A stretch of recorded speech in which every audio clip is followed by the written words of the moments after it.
அப்புறம் உட்காந்து அழுவேன். ஐயோ, ஆனால் அழக்கூடாது, படிக்கணும்னு படிப்பேன்.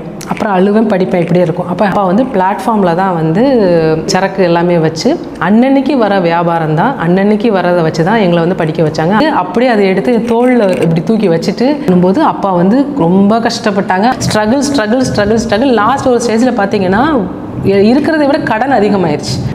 அதெல்லாம் வந்து எல்லா ஃபேமிலிலையும் சொல்கிறது தான். நிச்சயமெல்லாம் முடிச்சதுக்கப்புறம் மாமனார் இறந்தாங்கன்னா என்ன சொல்லுவாங்க, மருமக வந்து வந்த நேரம் அப்படின்னு சொல்லுவாங்க. அதையும் ஃபேஸ் பண்ணேன். அப்பா வந்து எங்கள் அப்பா அழுது நான் அன்றைக்கி தான் பார்த்தேன். ஏன்னா ஸோ எனக்கு அப்போ 34 ஸ்டார்ட் ஆச்சு. அப்பா அவர் சொன்னார், இப்போ கால்ஃபர் வந்திருக்கு, 34 ஆயிடுச்சு, நீ ஒரு அட்டெம்ப்ட் ட்ரை பண்ண, அடுத்து இன்னொரு டெஸ்ட் எழுதுங்க. நான் இன்னொரு டெஸ்ட் எழுதுனேன். எனக்கு பொறுமையும் வேணும், டைமும் இல்லை, என்னென்ன சுச்சுவேஷன் இருக்குன்னு யோசிச்சு பாருங்கள். அதுக்கப்புறம் சரின்னு சொல்லிவிட்டு அடுத்த டெஸ்ட் எழுதுனா அப்போவும் இதே தப்பு தான். அப்போ சார் சொன்னாங்க, நீங்கள் எழுதுன கண்டென்ட் வந்து ஒரு இதாக இல்லைம்மா அப்படின்ட்டார். அதுக்கப்புறம் என்ன சொன்னார்னா, சார் என்ன சொன்னாங்கன்னா, சாரிம்மா, ப்ரிஸ்கிரிப்ஷன் எழுதின கை வந்து ஒரு இவ்வளோ பெரிய கொஷின் ஆன்சர்ஸ்லாம் எழுதுறது வந்து கஷ்டம். எனக்கு வந்து இங்கே வந்தோடனே எனக்கு ஒன்றுமே பிடிபடலை சார். ஏன்னா எல்லாருமே ஸ்போர்ட்டிவாக இருக்காங்க, எல்லாருமே ரொம்ப நாளாக ட்ரை பண்ணுறவங்களாக இருக்கிறாங்க. எல்லோரும் என்ன சொல்கிறாங்கன்னா, ஃபஸ்ட் அட்டெம்ப்ட்டில் கிளியர் பண்ண முடியாது. நான் பாருங்கள் 3 இன்டர்வியூவில் கிளியர் ஆகாமல் 4th இன்டர்வியூக்காக ஃபஸ்ட்லேருந்து படிச்சுட்டு இருக்கேன். அதெல்லாம் வாய்ப்பே இல்லை மேடம் அப்படின்னு சொல்லி நிறைய பேர் டிஸ்கரேஜ் பண்ணுறாங்க. சார் எனக்கு என்ன பண்ண தெரியல. எனக்கு வந்து யூத் பேப்பரின் இனிய வணக்கம். மறக்காமல் சப்ஸ்கிரைப் பண்ணுங்கள், பக்கத்தில் இருக்க பெல் ஐகானை கிளிக் பண்ணுங்கள். தேங்க்யூ. யூத் பேப்பர் நண்பர்களுக்கு வணக்கம். என்னோட பேர் வந்து ஃபிர்தௌஸ் ஃபாத்திமா. நான் வந்து ஒரு மருத்துவர். இப்போது ஒரு ரெவன்யூ டிவிஷனல் ஆஃபீஸர், வருவாய் கோட்டாட்சியர், மேலூர் வருவாய் கோட்டாட்சியராக நான் வந்து பணியாற்றிட்டு இருக்கேன். நான் வந்து 2016 கால்ஃபர் பண்ணாங்க, 2017 வந்து ப்ரிலிம்ஸு, அப்புறம் 2017 அக்டோபரில் மெயின்ஸு. நெக்ஸ்ட்டு ரிசல்ட் வந்தது வந்து 2019 ரிசல்ட் வந்துச்சு. 2019 பேட்ச் ஆக்சுவலாக 2 இயர்ஸ் வந்து ட்ரைனிங், கன்னியாகுமரி டிஸ்ட்ரிக்டில் 2 இயர்ஸாக ட்ரைனிங். இப்போ வந்து ஃபர்ஸ்ட் போஸ்டிங் வந்து மதுரை மேலூரில் வருவாய் கோட்டாட்சியராக வந்து கிட்டத்தட்ட ஒரு 9 months ஆச்சு நாங்கள் வந்து போஸ்டிங் ஜாயின் பண்ணி. ட்ரைனிங் வந்து கோவிட் இருந்ததுனால எங்களுக்கு 1 year எக்ஸ்டெண்ட் ஆச்சு. இல்லாட்டி 1 year ட்ரைனிங் இருக்கும், ப்ரொபேஷன் பீரியடு, அதுக்கப்புறம் போஸ்டிங் வரும். இப்போ எங்களுக்கு கோவிட் இருந்ததுனால ஒரு 2 years நாங்கள் ட்ரைனிங் ஃபுல்லாக கம்ப்ளீட் பண்ணிவிட்டு இப்போ நான் வந்து ரெவன்யூ டிவிஷனல் ஆஃபீஸர் மேலூராக நான் வந்து ஒர்க் பண்ணிகிட்ருக்கேன். பேசிக்காக என்னோடய ஃபேமிலின்னு பார்த்தா என்னோடய சொந்த ஊர் வந்து திருநெல்வேலி மாவட்டம் இதுக்கு முன்னாடி, இப்போ தென்காசி மாவட்டமாக பிரிஞ்சிருச்சு. என்னோடய ஃபேமிலியில் 2 பேர், நானும் என்னோடய சிஸ்டரும் மட்டும்தான். பிறந்த உடனே நாங்கள் கேரளா போயிட்டோம். ஏன்னா அப்பா வந்து அவர் சின்ன வயசில் அவர் படிக்கணும்னு ஆசைப்பட்டிருக்காரு. அவர் 5th வரைக்கும் தான் அப்பா படிச்சிருக்காங்க. ஆனால் அவங்களோட அப்பா வந்து இதே மாதிரி அவங்க பெரிய ஜவுளி கடை இருந்திருக்கு அப்பாவோட ஃபேமிலியில். அதனால் கடையை பார்க்கணுங்கக்காக அப்பா வந்து படிக்க போகலை. ஸோ அப்போவே அப்பாவோட ஆசை என்னென்னா கலெக்டர் ஆகணும் அப்படிங்கிற ஒரு ஆசை இருக்குதுன்னு சொல்லுவாங்க. எப்போவுமே சொல்லுவாங்க, நான் கலெக்டர் ஆகணும்னு ஆசைப்பட்டேன்டா, அதுக்கு பதிலாக நீ ஆகணும் அப்படின்னு சின்ன வயசுலேயே சொல்லுவாங்க. அது அப்படியே மைண்ட்லேயே அப்படியே ஊறிட்டு படிக்கும்போது பார்த்தீங்கன்னா புக்ஸு நோட்டு எல்லாம் வாங்கும்போது அதெல்லாமே ராயலாக வாங்கி கொடுப்பாரு. நாங்கள் ப்ராட்டப் ஆனதே ரொம்ப நல்ல ஒரு எந்த கஷ்டம் தெரிஞ்சு வளர்ந்தோம். ஆனால் வந்து ஒரு நல்ல ஈக்குவலாக வந்து எங்களை வந்து அந்தளவுக்கு கொண்டு போனார். அப்பா வந்து ரொம்ப கஷ்டப்பட்டு எங்களை வந்து படிக்க வச்சாங்க. அதாவது ஜவுளி கடை அப்படின்னா பெருசாலாம் ஒன்றும் இல்லை. அப்பா வந்து பிளாட்ஃபார்மில் தான் வந்து இது சரக்கு எல்லாமே வச்சு அன்னன்னைக்கு வர வியாபாரம் தான், அன்னன்னைக்கு வரதை வச்சு தான் எங்களை வந்து படிக்க வச்சாங்க. அம்மா வந்து ஹவுஸ் ஒய்ஃப். அப்பா வந்து எப்படின்னா காலையில் எனக்கு தெரிஞ்சு நான் பார்க்கும்போது காலையில் வந்து 4:30க்கு அஞ்சல் அப்படின்னு ஒரு ஊர் இருக்குது. அந்த ஊருக்கு வந்து காலையில் 4 மணிக்கே எழுந்திரிச்சு அந்த பார்சல்ஸ் எல்லாமே பேக் பண்ணி நைட்டே வச்சுருவார். 12க்கு தான் தூங்குவார். எந்திரிச்சிட்டு ப்ரேயர் பண்ணிவிட்டு அப்படியே அதை எடுத்து தோளில் இப்படி தூக்கி வச்சுட்டு அப்படியே இறங்கி நடந்து போவார். நான் பார்ப்பேன். எங்கள் வீட்டிலேருந்து அவ்வளோ தூரம் நடந்து போய் பஸ் ஸ்டாண்டில் போய் அங்கேருந்து பஸ் ஏறி அந்த அஞ்சல் அப்படிங்கிற ஊரில் காலையில் ஒரு 5 o'clock வந்து அந்த சந்தை ஆரம்பிக்கும். அது வீக்லி 2 days தான் இருக்கும். அந்த சந்தையில் போய் அதை இது பண்ணி அந்த இதை முடிச்சுட்டு காலையில் 9:30 10க்கு வீட்டுக்கு வந்துட்டு குளிச்சுட்டு திரும்ப இந்த கடையை வந்து ஸ்டார்ட் பண்ண போவாங்க. அது வந்து அவருக்கு ஸ்பெஷல் அக்கேஷன். அந்த வாரத்தில் 2 நாள் அந்த சந்தையில் நம்ம அந்த பிஸ்னஸ் பண்ணோம் அப்படின்னா நம்ம அந்த கொஞ்சம் வந்து அது குழந்தைங்க ஸ்டடீஸுக்கு நல்லா இருக்குமேன்னு சொல்லி அந்தளவுக்கு ஸ்ட்ரகிள் பண்ணுவாங்க. தன்னோட தூக்கத்தையும் இது பார்க்க மாட்டாங்க. அப்பாவுக்கு வந்து என்னென்னா பிஸ்னஸ் வந்து அந்தளவுக்கு வந்து லாபம் அந்த மாதிரிலாம் இல்லை. அன்னைக்கு உள்ள தேவைக்கு அன்னைக்கு இருக்கும். அதுக்கப்புறம் அவங்க வந்து அந்த அந்த லாபத்தை வந்து எங்கள் படிப்புக்கு கொடுப்பாங்க. ஸோ அவங்க அடுத்து எக்ஸ்ட்ரா சரக்கு வாங்கணும் அப்படின்னு சொன்னால் எங்கள் அப்பா வந்து இன்ட்ரெஸ்ட்டுக்கு தான் வாங்குவாங்களாம். அது வந்து எங்களுக்கு தெரியாது, அம்மா சொல்லுவாங்க இன்ட்ரெஸ்ட்டுக்கு வாங்குவாங்க. ஆனால் அவங்களுக்குள்ள ஒரு ஹார்ஷான கான்வர்சேஷன், ஒரு சண்டை, ஒரு பிரச்சனை அப்படின்னு நாங்கள் வந்து இது வரைக்கும் பார்த்ததே கிடையாது. ஏன்னா என்ன நடந்தாலும் எங்கள்கிட்ட அதை காட்டிக்க மாட்டாங்க. ஆனால் அவங்களுக்குள்ள அவ்வளோ அட்ஜஸ்ட்மெண்ட்டு, அவ்வளோ அந்யோன்யமாக தான் இருப்பாங்க. ஒரு ஸ்டேஜில் வந்து அப்பாவால் வந்து ரன் பண்ண முடியல. ஏன்னா இன்ட்ரெஸ்ட்டுக்குன்னு வாங்கி அதில் வர லாபத்தை ஃபுல்லாக அப்பா எங்கள் படிப்புக்கே கொடுத்ததுனால அதுக்கு மேலே ரன் பண்ண முடியல. இது கடையில் உள்ள சரக்குகளும் குறைஞ்சிட்டே வந்தது. ஸோ எங்கள் அம்மாவோட பிரதர்ஸு ப்ளஸ் 2 பிரதர் இருக்காங்க அம்மாவுக்கு, ப்ளஸ் எங்கள் தாத்தா அம்மாவோட அப்பா. அவங்க என்ன சொன்னாங்கன்னா, இன்னும் பிள்ளைங்க வந்து பெரிய பிள்ளைங்க ஆகிட்டே வராங்க, இன்னும் இப்படியே கொண்டு போனால் உங்களுக்கு ஒரு பேசிக்கான ஒரு வீடு ஒரு இது மாதிரி வேணும். அதனால் நீங்கள் வந்து அப்பா வந்து ஃபாரினுக்கு அனுப்பிடுவோம். ஃபாரின் போனாங்கன்னா அங்கே இப்போ அப்போல்லாம் கொஞ்சம் ஃபாரின் போனால் கொஞ்சம் ஏர்ன் பண்ணலாம் அப்படிங்கிற ஒரு இதனால ஃபாரின் அனுப்பிட்டோன்னா அங்கே போய் அவருக்கு சம்பாதிச்சு பணம் அனுப்பட்டும், நீங்கள் வந்து ஊருக்கு வந்துடுங்க, ஐ மீன் தென்காசி வந்துடுங்க, தனியாக அங்கே இருக்க வேண்டாம், படிக்கலாம் அப்படின்னு சொன்னாங்க. ஃபேமிலியெலாம் ஷிஃப்ட் பண்ணிவிட்டு நாங்கள் வந்து தென்காசி போயிட்டோம். அங்கே போகும்போது நாங்கள் எங்கள் தாத்தா பாட்டி வீட்டில் தான் இருந்தோம். எங்கள் மாமா அவங்க எல்லோரும் ஒன்றா கூட்டு குடும்பமாக தான் இருந்தாங்க. வெளியில் நீங்கள் தனியாக வாடகைக்கெல்லாம் வீடு எடுத்து இருக்க வேண்டாம், ஏன்னா இருக்க கஷ்டத்தில் அப்படி இருக்க வேண்டாம், நம்ம வந்து இங்கே இருந்துக்கோங்க, நம்ம வீட்டில் இருந்துக்கலாம். அப்போ என்ன பெரிய வீடுனால அங்கே இருக்க சொன்னாங்க. ஸோ அதனால் நாங்களும் அங்கே நாங்கள் அப்படியே ஷிஃப்ட் ஆகி அங்கே இருந்துட்டோம். இருந்துட்டு அங்கே தென்காசி போனதுக்கு அப்புறம் வந்து 7th டே மெட்ரிகுலேஷன், ஐ மீன் 7th டே அட்வென்டிஸ்ட் மெட்ரிகுலேஷன் ஸ்கூலில் வந்து சேர்த்தாங்க. அங்கே 10th வரைக்கும் தான் இருக்குது. ஸோ அங்கே எனக்கும் தங்கச்சிக்கு வந்து அட்மிஷன் போட்டாங்க. அங்கே 5th தான் படிக்க ஆரம்பித்தேன். எனக்கு இன்னொன்று என்னென்னா, நான் கேரளாவில் படிக்கும்போது மலையாளம் அண்டு இங்கிலீஷ் தான், தமிழ்ங்க சப்ஜெக்ட் கிடையாது. ஆனால் இங்கே வந்தப்போ தமிழ்ங்க சப்ஜெக்ட் இருந்துச்சு. தமிழ்னு சொல்லும்போது தமிழ் எப்படி தெரியாது, ஆனால் ஆவனாவே தெரியாது, எப்படி படிக்கிறது. ஸ்கூலில் வந்து போனோடனே ஆனாவனா பேசிக்காக நம்ம வந்து சின்ன எல்கேஜி யூகேஜி படிக்கிறது வேறு, ஒரு 5th ஸ்டாண்டர்டு போயிட்டு நம்ம ஆனாவனா படிக்கிறது எவ்வளோ கஷ்டமாக இருக்கும். ஆனாலும் வந்து என்னென்னா எங்கள் அம்மா சொன்னாங்க, அதெல்லாம் ஒரு சிரமமே கிடையாது, நான் உனக்கு சொல்லித்தரேன், நீ என்ன பண்ணணும்னு மட்டும் நான் சொல்கிறேன்னு மட்டும் சொன்னாங்க. அந்த ஆனாவனா அது அப்போ வந்து நான் எப்படி எழுதுவேன்னா, ஸ்கொயராக போடுவேன், பாக்ஸாக போடுவேன், பாக்ஸ் மாதிரி போடுவேன், பாக்ஸாக தான் போடுவேன்.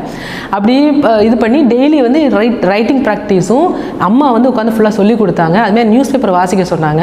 ஃபஸ்ட்டு டேர்ம் எக்ஸாம் நடந்துச்சு. ஃபஸ்ட்டு டேர்ம் எக்ஸாமில் நான் வந்து 99 மார்க் எடுத்ததில்ல. அப்போது எனக்கு அங்கே வந்து தமிழ் டீச்சர் வந்து அவங்க ரொம்ப இதாக சொல்லிக் கொடுப்பாங்க, அதாவது இப்படி பண்ணணும், நீங்கள் இப்படி பண்ணணும் அப்படின்ட்டு. ஸோ அதனால் என்னென்னா, அந்த தமிழ் எழுத்தை வந்து நானே வட்டெழுத்து மாதிரி எழுதி அந்த இன்னும் என்னோடய தமிழ் எழுத்து வந்து அந்த பேசிக்கில் வந்து தமிழ் எழுத்து மாதிரி எனக்கு வராது. என்னோடய தமிழ் எழுத்து கொஞ்சம் வித்தியாசமாக தான் இருக்கும். ஆனால் அதுலேயும் ஸ்ட்ரகிள் பண்ணி, அப்போ ஹிந்தியும் எனக்கு புது சப்ஜெக்ட். ஸோ ஹிந்தியும் தனியாக அதுமாதிரி படித்தேன். அதனால் அப்போ போனதுலேருந்து 5th ஸ்டாண்டர்ட்லேருந்து நான் ஃபஸ்ட் ரேங்க் தான் எல்லாமே.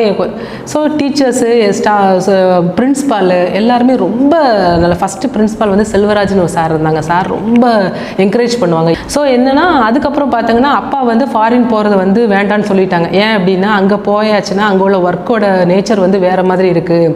ஸோ அங்கே போனால் வந்து இந்த மாதிரி கொஞ்சம் கஷ்டமாக இருக்கும் அப்படிங்கிற மாதிரி அப்பாவுக்கு இது பண்ணதில்லை. அப்பா வந்து நான் போகல அப்படின்னு சொல்லி அப்பா மட்டும் தனியாகவே கேரளாவில் பிஸ்னஸ் பண்ணாங்க.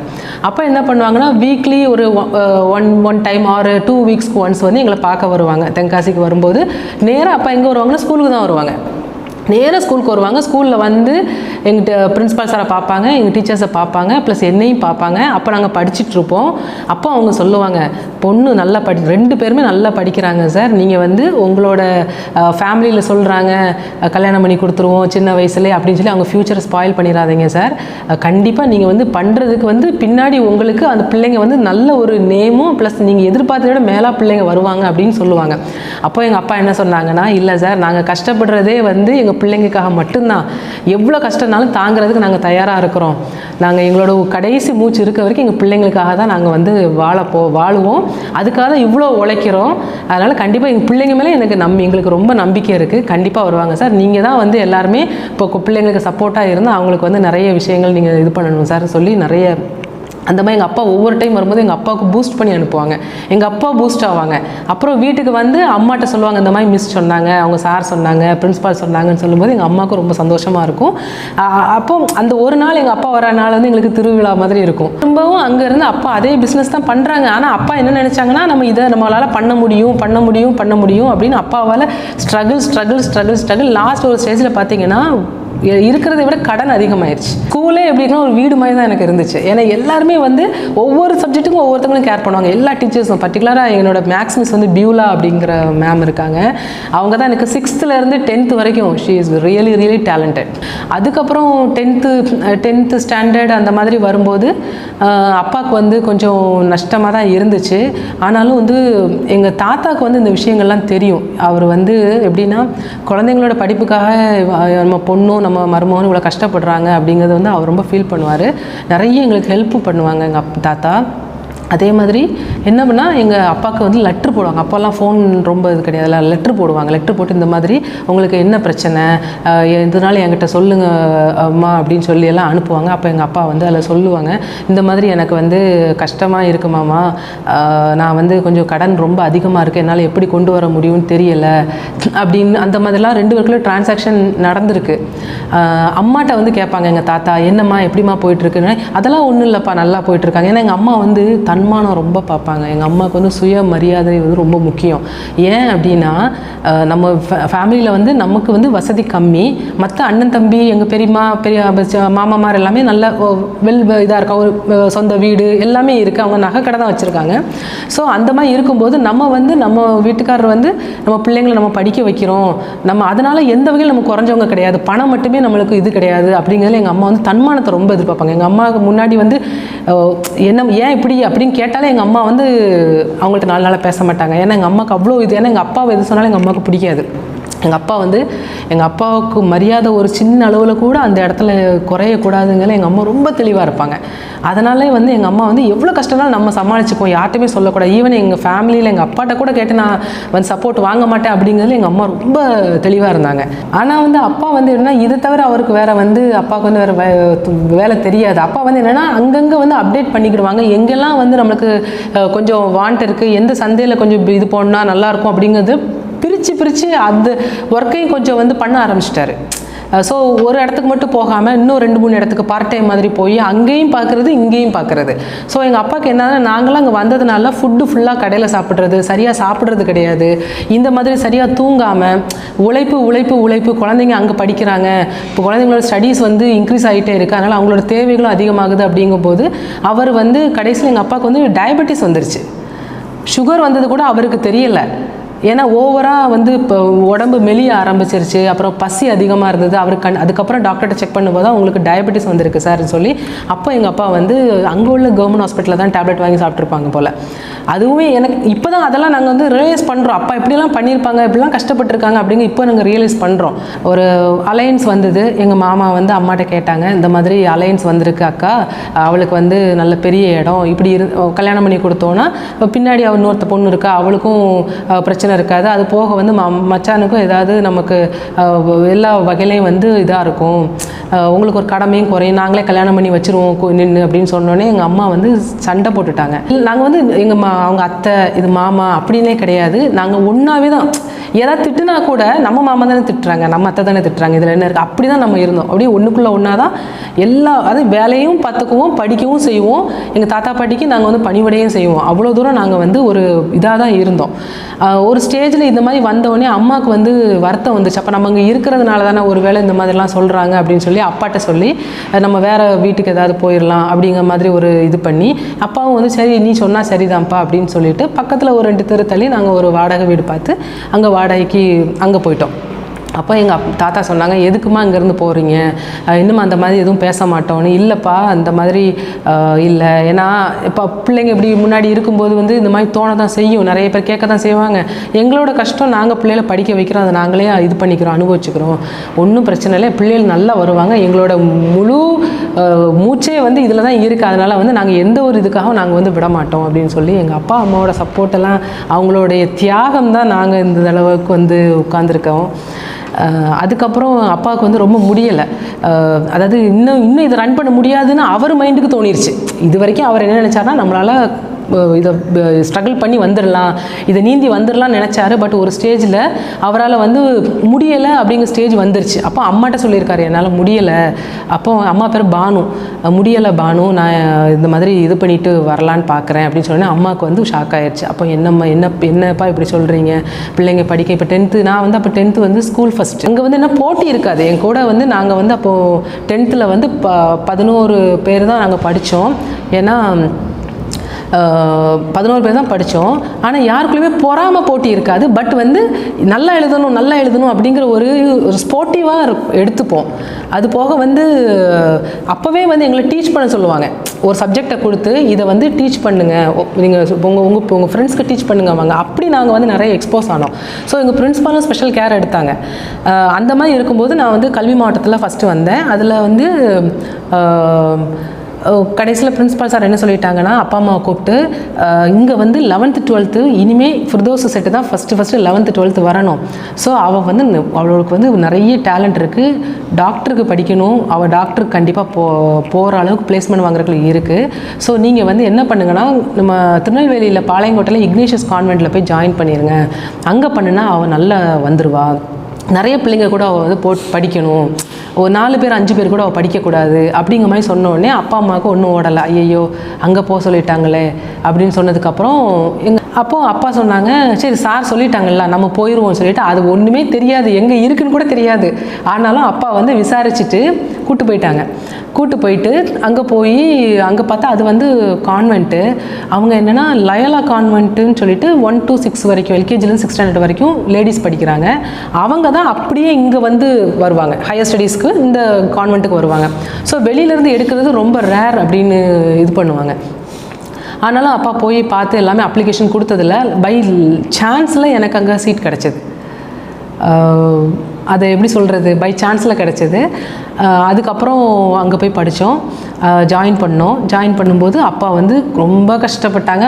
அந்த கஷ்டம் எனக்கு அப்போ தெரியலை. ரொம்ப கஷ்டப்பட்டு எனக்கு ஹாஸ்டலுக்கு எனக்கு திங்ஸு, அப்புறம் எனக்கு புக்ஸு, எனக்கு யூனிஃபார்மு எல்லாமே கொண்டு வந்து என்னை இது பண்ணி என்னை அங்கே விட்டுட்டு நல்லா படிக்கணுண்டா, அதுக்காக தான் இங்கே கொண்டு வந்து நாங்கள் விடுறோம், நீ எதுவுமே நினைக்கக்கூடாது அப்படின்னு. அதுக்கப்புறம் அங்கே போனதுக்கப்புறம் இங்கே பேரலெல்லாம் எங்கள் ஃபேமிலியில் வந்து பயங்கர கஷ்டம். ஏன்னா அம்மாவும் அப்பாவும் வந்து அப்பப்போ இப்படி நம்ம பண்ணுறமே, நீங்கள் இப்படி பண்ணுறீங்களே, இப்போ நம்ம அடுத்து என்ன பண்ண போகிறோம். ஆனால் அங்கே நான் படிக்கிறேன். அங்கே ஏற்கனவே வந்து ஃபேமிலியை மிஸ் பண்ணி அங்கே போய் இருக்கிறோமே. ஏன்னா அம்மா அப்பாவை ஃபஸ்ட்டு அம்மாவை பிரிகிறோம், தங்கச்சியை பிரிகிறோம். அப்போ நம்ம அங்கே எப்படி நம்ம இருக்க போகிறோங்கிற ஒரு கவலை தான் எனக்கு இருந்துச்சு. படிப்பை விட அந்த கவலை அதிகமாக இருந்துச்சு. அங்கே போனால் அங்கே ஏகப்பட்ட ஸ்டூடெண்ட்ஸு, அங்கே கிட்டத்தட்ட thousands of ஸ்டூடெண்ட்ஸு. நம்மளுக்கு புது இடம், ஹாஸ்டல் வேறு தனி.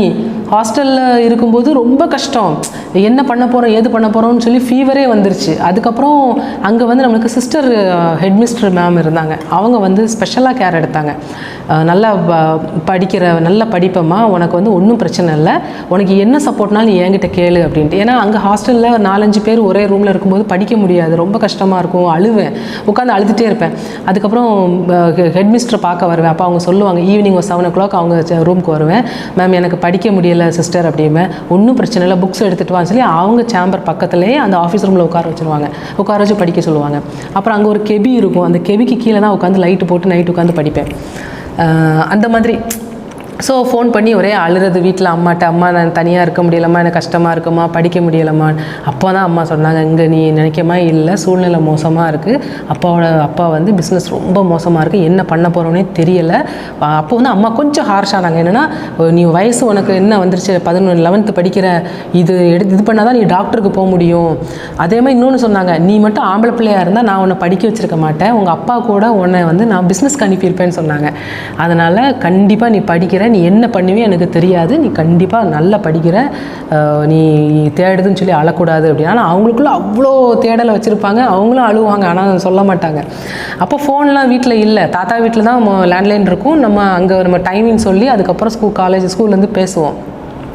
இது ஒரு இது இருக்கும்போது 11th ஒரு பாதிக்கு மேலே 11th முடிச்சிட்டேன். 11th முடிச்சாச்சு. 12th படிக்கும்போது அப்பா வந்து எங்கள் தாத்தாட்ட சொல்லிட்டாரு, இந்த மாதிரி நான் இங்கே இந்த பிஸ்னஸ் நான் வைண்ட் அப் பண்ணுறேன், நான் வேறு என்ன பண்ணலான்னு எனக்கு தெரியலை அப்படின்னு சொன்னோடனே தாத்தா சொல்லிட்டாங்க, நீங்கள் வந்து தஞ்சாவூரில் நம்மளுக்கு வந்து பெரிய பெரிய ஜவுளி கடைகள் இருக்குது, அங்கே வந்து நமக்கு வந்து கேஷியர் தேவைன்னு சொல்லி கேட்டிருக்காங்க, நீங்கள் வேணால் போகிறீங்களா, நான் வேணால் நம்ம இது பண்ணுவோன்னு சொன்னோன்னே அப்பா வந்து ஓகே, எனக்கு பிரச்சனை, எனக்கு பிள்ளைகள் படிப்பு நிற்கக்கூடாது, எனக்கு ஏதாவது ஒரு வகையில் பிள்ளைங்களுக்கு வந்து இது நம்ம படிப்புக்கு வந்து தடப்படக்கூடாதுன்னு சொல்லி அப்பா வந்து என்ன பண்ணாங்கன்னா அங்கே எல்லாமே வைண்ட் அப் பண்ணிவிட்டு, யார் கேட்டாலும் வந்து என்னை வந்து பார்க்க சொல்லுங்கள், நீங்கள் வந்து யார்கிட்டலாம் நம்ம வந்து இன்ட்ரெஸ்ட்டுக்கு வாங்கியிருக்கோமோ அவங்களெல்லாம் என்னை வந்து பார்க்க சொல்லுங்கன்னு சொல்லி தாத்தா சொல்லிட்டாங்க. அதனால் நீங்கள் அதை பற்றி கவலைப்படாதீங்க, நீங்கள் நிம்மதியாக போங்க.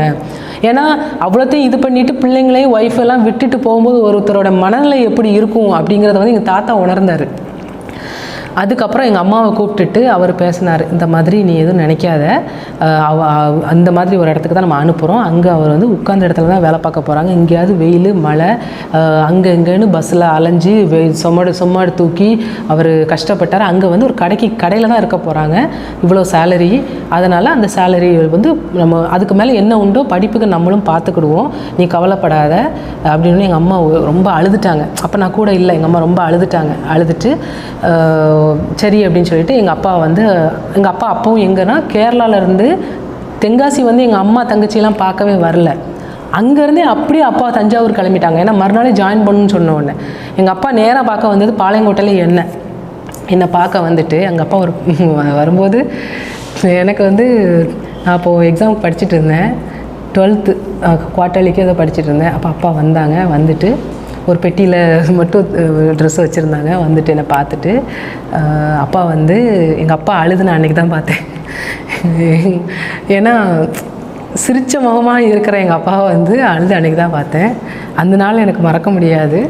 எங்கள் அப்பா வந்து என்கிட்ட வந்து இந்த மாதிரி அப்பாவுக்கு வந்து பிஸ்னஸில் ரொம்ப நஷ்டம் ஆயிடுச்சுமா, நீ எதுவும் நினைக்காத, நான் அப்பா அங்கே போனாலும் உங்களுக்காக தான் போகிறேன், அப்பா வந்து அடிக்கடி வர முடியாது, 3-4 மாதமோ 5 மாதத்துக்கு ஒரு தான் வருவேன், நீ நல்லா படிக்கணும், எதுனாலும் உடனே அப்பாவுக்கு ஃபோன் பண்ணேன்னா அப்பா உனக்கு நான் எப்படியாவது அனுப்பி வச்சுருவேன், எதுவும் இல்லைன்னு நினைக்கக்கூடாது, அம்மாவை நல்லா பார்த்துக்கோ, தங்கச்சியை நல்லா பார்த்துக்கோ அப்படின்னு சொல்லிவிட்டு எங்கள் அப்பா அழுதாங்க. நானும் அழுதேன், எப்பா எனக்கு படிப்பு வேண்டாப்பா, நம்ம திரும்பவுமே ஊருக்கு போயிடலாம்ப்பா, நான் உங்களுக்கு ஹெல்ப் பண்ணுறேன்னு. அப்பா அப்பெல்லாம் பேசவே கூடாது, இந்த நினைப்பே நம்ம உனக்கு வரக்கூடாது அப்படின்ட்டாங்க. அப்படின்ட்டு நைட்டு 10 மணிக்கு பஸ் ஏறினாங்க, ஊருக்கு போயிட்டாங்க. அதுக்கப்புறம் எங்கள் அம்மா வந்து பஸ்ஸில் ட்ராவல் பண்ணதே கிடையாது. ஏன்னா பஸ்ஸு ஏறினாலே அவங்களுக்கு வந்து வாமிட்டிங் வந்துடும், வாந்தி எடுத்து தான் வருவாங்க, இங்கேருந்து 10 நிமிஷம் ட்ராவல்னாலும். ஆனால் என்னை பார்க்குறதுக்கு அம்மா வந்து தங்கச்சியை தாத்தா வீட்டில் விட்டுட்டு பஸ் ஏறி வந்து பாளையங்கோட்டையில் வந்து என்னை பார்ப்பாங்க, எனக்கு என்னென்ன வேணுமோ எல்லாம் வாங்கி கொடுப்பாங்க. அதுக்கப்புறம் நான் அம்மாவை அனுப்பி விடுவேன். அப்போது சொல்லுவாங்க, படிப்பு தாண்டா முக்கியம், நம்மளுக்கு நல்லா படிக்கணும், 12th வந்து ரொம்ப முக்கியமான பீரியடு அப்படின்ட்டு. அதுக்கப்புறம் படித்தேன். 12th எவ்வளோ, அதாவது 1200க்கு 1137 மார்க் எடுத்தேன். என்ட்ரன்ஸ்னு ஒன்று அப்போ வந்துருச்சு, இன்ஜினியரிங் டாக்டருக்கு போகிறதுக்கு என்ட்ரன்ஸ். அப்போ எக்ஸாமுக்கு கோச்சிங் டைம் ஆயிடுச்சு, டீச்சிங்லாம் முடிஞ்சிருச்சு. அதுக்கப்புறம் வேறு வழி இல்லை, அதுக்கப்புறம் எக்ஸாம் போனேன், என்ட்ரன்ஸ் எழுதினேன், என்ட்ரன்ஸில் செலக்ட் ஆனேன். ஆனால் என்னென்னா எம்பிபிஎஸ்க்கு மட்டும் எனக்கு மார்க்கு கம்மியாக இருந்துச்சு, சம்திங் மேபி 1 or 2 மார்க்ஸ் கிட்ட கம்மியாக இருந்துச்சு, எம்பிபிஎஸ் கிடைக்கல. அதுக்கப்புறம் அப்பா அங்கே ஊரில் இருந்தாங்க, தஞ்சாவூரில். அப்பா வந்து அங்கே வந்து ஒன்றும் பிரச்சனை இல்லை, அப்பா பாட்டுக்கு அப்பாவோட அப்படி கேஷியராக அப்படியே உட்காந்து அப்பா கொஞ்சம் ஓரளவுக்கு டேப்லெட் ட்ரீட்மெண்ட்டுக்கும் டயபெட்டிஸ்க்கு ட்ரீட்மெண்ட் எடுத்துகிட்டு எங்களுக்கும் இது பண்ணிட்டு இருந்தாங்க. என்ட்ரன்ஸ் முடித்தேன். என்ட்ரன்ஸ் முடிச்சதுக்கப்புறம் பார்த்தா மார்க் இந்த மாதிரி கம்மியாக வந்துச்சு. அப்போ வீட்டில் வந்து ஒரு 2 months 3 months வீட்டில் இருந்தேன். அப்போ தான் கவுன்சிலிங் உண்டு, ரிசல்ட் எல்லாம் வரும்போது. அப்போ என்ன வந்ததுன்னா, எனக்கு மதுரை தியாகராஜா காலேஜில் பிஆர்க்கு வந்துச்சு, மெரிட்டில் பிஆர்க்கு. ஆனால் போகல. ஆனால் எல்லாருமே என்ன சொன்னாங்கன்னா, பிஆர்க்குங்கிறது ரொம்ப நல்ல படிப்பு அந்த காலத்தில், ஐ மீன் 2002 2001 20 years பிஃபோர் வந்து அது வந்து நீ படித்தா ஃபாரின் தான், வெல் செட்டில்டு ஆயிடலாம் அப்படின்னு. ஆனால் அதில் எனக்கு இன்ட்ரெஸ்ட் இல்லை. ஏன்னா எங்கள் அப்பா என்ன சொல்லியிருக்காங்கன்னா, டாக்டருக்குள்ளே படிக்க சொல்லியிருக்காங்க, டாக்டர் ஆகணும் அப்படின்னு அவங்களுக்கு கனவு. அப்போ நம்ம அதை பண்ணணுமே அப்படின்னு. அதுக்கப்புறம் பிடிஎஸ் வந்துச்சு மெரிட்டில், அதுக்கும் போகல. அப்போ எங்கள் தாத்தா சொன்னாங்க, நம்ம செல்ஃப் ஃபைனான்ஸில் கூட நம்ம எம்பிபிஎஸ் படிச்சுக்கலாம், சேர்த்து விட்ருவோம், ஏன்னா அவள் எம்பிபிஎஸ் இது பண்ணலாம் அப்படின்னு. அப்போ நான் சொன்னேன் அம்மாட்ட, அம்மா எனக்கு எம்பிபிஎஸ் வந்து போனால் நமக்கு நிறைய செலவாகும், செல்ஃப் ஃபினான்ஸில் வந்து நிறைய செலவாகும், அதனால் வேண்டாம், வேறு என்ன கோர்ஸ் இருக்குன்னு பார்க்கலான்னு சொல்லி பார்த்ததுல தான் BSMS, bachelor of Siddha medicine and surgery, BSMS. So அப்படி வந்து சித்தா இருக்குது, அதுவும் டாக்டர் தான் அப்படின்னு எனக்கு தெரிய வந்துச்சு. இப்போ விசாரித்தோன்னே அதுவும் நம்மளுக்கு வந்து 5.5 years கோர்ஸு, ஈக்குவலாக இதே மாதிரி தான் நம்ம வந்து ப்ராக்டிஸ் பண்ணலாம் அப்படின்னு சொல்லி அதை வந்து நல்லா தெரிஞ்சுக்கிட்டேன். அதுவும் கவர்மெண்ட் காலேஜில் இருந்துச்சு, பாளையங்கோட்டையில் இருந்துச்சு. அப்போ அம்மாட்ட சொன்னோன்னே அம்மா சொன்னாங்க, அது நல்லா தெரியுமாப்பா, அதை பற்றி ஒன்றுமே தெரியாது. அப்போ எங்கள் தாத்தா சொன்னாங்க, வேண்டாம் நம்ம எம்பிபிஎஸ்ஸே போகலாம். அப்போ தாத்தாட்ட சொன்னேன், நம்ம ஃபீஸ் கட்டிக்கலாம். அப்போ தாத்தாட்ட சொன்னேன், எங்கள் அப்பா சம்பாதிக்கிறதுல வந்து என்னால் எங்கள் அப்பாவால் இவ்வளோ தான் கட்ட முடியும், நீ இதுக்கு வருஷத்துக்கு 20,000 30,000 இல்லை 50,000லாம் கட்ட முடியாது, நீங்கள் எத்தனை வருஷம் தாத்தா கட்டுவீங்க, 1 வருஷம் கட்டுவீங்களா, அதுக்கப்புறம் நான் யார்கிட்ட போய் நிற்பேன், இல்லை வேண்டாம். எங்கள் அப்பா இது வரைக்கும் எங்கள் அப்பா அம்மா பட்ட கஷ்டத்தில் நான் வந்து 1 ரூபா கூட கொடுக்காம மெரிட்டில் போய் ஒரு சீட்டில் ஜாயின் பண்ணால் தான் எங்கள் அப்பாவுக்கு எங்கள் அம்மாவுக்கு மரியாதை, அதனால் எனக்கு 1 பைசா கூட கொடுக்க வேண்டாம், நான் மெரிட்டில் போய் நான் ஜாயின் பண்ணுறேன் அப்படின்னு சொல்லி பிஎஸ்எம்எஸ் நானாகவே விருப்பப்பட்டு எடுத்த ஒரு சப்ஜெக்ட். அதுக்கப்புறம் பிஎஸ்எம்எஸ் உள்ளே போயாச்சு, காலேஜ் உள்ளே போய் பாளையங்கோட்டை கவர்மெண்ட் சித்தா மெடிக்கல் காலேஜில் சீட்டிங் கிடச்சிது, படித்தேன். ஃபைனல் இயர் முடித்தோம். தங்கச்சி எங்கள் காலேஜ் போக ஆரம்பித்தாங்க. எனக்கு வந்து ஹவுஸ் சர்ஜன் வந்துச்சு. ஹவுஸ் சர்ஜனில் ஸ்டைஃபண்டோடு இருக்கும்போது ஒரு சந்தோஷம், முதல்ல சம்பளம் வாங்குகிறோம் அப்படிங்கும்போது ரொம்ப ஹாப்பி. அப்போ அம்மாட்ட சொல்லியாச்சு, எம்மா நீங்கள் எந்த கவலையும் படக்கூடாது, நான் சம்பாதிக்க ஆரம்பிச்சிட்டேன். ஏன்னா பேசிக்காக ஒரு வீடு கூட கிடையாது, சொந்த வீடு கூட கிடையாது. அதுக்கப்புறம் அப்பாவுக்கும் ஃபோன் பண்ணி அப்பாட்ட சொல்லியாச்சு, அப்பா நம்ம கவலைப்படாதீங்க, நீங்கள் தைரியமாக இருங்க, நம்பிக்கையாக இருங்க, நல்லா வருவோம், நல்ல கிளினிக் வச்சு நல்ல டாக்டரை நல்லா ஷைன் பண்ணுவோம் அப்படின்லாம் அப்பாவுக்கு சொல்லி, அதுக்கப்புறம் அதாவது தங்கச்சி வந்து ஒரு ஸ்டேஜ் வரும்போது அவங்களுக்கு அந்த கஷ்டங்கள் நீங்கிடுது. ஏன்னா ஃபுல்லாக நம்ம பேர்டன் எடுத்துக்கிறோம், அவங்க வரும்போது அவங்க சந்தோஷமாக படிக்கணும் அப்படிங்கிறது தான் நம்ம நினைப்போம். ஸோ அவங்களுக்கு அதை ஃப்ரீ பண்ணி அவங்கள வந்து ரிலாக்ஸாக உள்ள நம்ம கூட்டிகிட்டு போகிறோம். அதுக்கப்புறம் இவ்வளவும் முடிஞ்சிருச்சு. அதுக்கப்புறம் அப்பா ஒரு தடவை வந்தாங்க, ரொம்ப நல்ல அப்படி சந்தோஷமாக ஒரு ரம்ஜான் கொண்டாடணும் பாளையங்கோட்டையில் வச்சு. ஏன்னா அம்மா வந்து அப்பாவை பார்த்து கிட்டத்தட்ட 2 வருஷமோ 2.5 3 வருஷமோ ஆகிட்டு. அப்போ தான் ஃபஸ்ட்டு அங்கே எங்கள் கூட வர சொல்லி மீட் பண்ணி நாங்கள் வந்து அப்படியே ஒரு சின்ன பிள்ளை மாதிரி ட்ரெஸ் எல்லாம் எடுக்க போய் ட்ரெஸ் எடுத்துகிட்டு வந்து அப்படியே உட்காந்து ஒரு 4 நாள் அப்பா கூடவே இருந்தாங்க. ஹவுஸ் சர்ஜன் முடிச்சதுக்கு ஹவுஸ் சர்ஜன் பண்ணிக்கிட்டு இருக்கும்போதே அக்பர் ஹாஸ்பிட்டல்னு சொல்லிட்டு திருநெல்வேலி டவுனில் வந்து ஒரு ஹாஸ்பிட்டல் உண்டு, அங்கே வந்து டியூட்டி போகணும் அப்படின்னு டியூட்டி டாக்டரை வாண்டன்னு கேட்டதாங்க. அப்போ நம்ம வந்து எக்ஸ்ட்ரா நம்ம போனால் நம்மளுக்கு இன்னும் கொஞ்சம் நல்லா இருக்குமே அப்படின்னு சொல்லிட்டு அதுக்கு வந்து மதியம் இங்கே காலையில் 7 o'clock நாங்கள் ஓபிக்கு போனோன்னா 12:30 வரைக்கும் ஓபி இருக்கும். அந்த இது முடிச்சதுக்கப்புறம் லஞ்சு கையிலே வச்சுருப்பேன். அப்படியே என்ன பண்ணுவேன்னா நேராக எடுத்துகிட்டு அப்போ பஸ் ஏறணும், 2 பஸ் மாறணும், இது லோக்கல் பஸ்ஸு. அதில் இங்கேருந்து பஸ் ஏறி ஒரு 20 minutes ட்ராவல் பண்ணி ஜங்ஷன் போயிட்டு அங்கேருந்து ஒரு பஸ் ஏறி ஒரு 20 minutes ட்ராவல் பண்ணி அந்த ஹாஸ்பிட்டலுக்கும் அதுக்கும் கிட்டத்தட்ட 2 kilometers நடந்து போகணும். நடந்து போய் சாப்பிட்டுட்டு அதுக்கப்புறம் டியூட்டி பார்க்க ஆரம்பிப்பேன். 2:30க்கு உள்ளே போனேன்னா நைட்டு 10 ஆயிரும், 9:30 மேக்ஸிமம் 9:30 ஆயிரும். அதுக்கப்புறம் 2 பஸ் மாதிரி வீட்டுக்கு வரணும். இப்படி ஒரு நியர்லி ஒரு 1 year கிட்ட ஒர்க் பண்ணேன். ஸோ அந்த சேலரி வாங்கி அம்மா கிட்ட கொடுக்கும்போது சந்தோஷம்.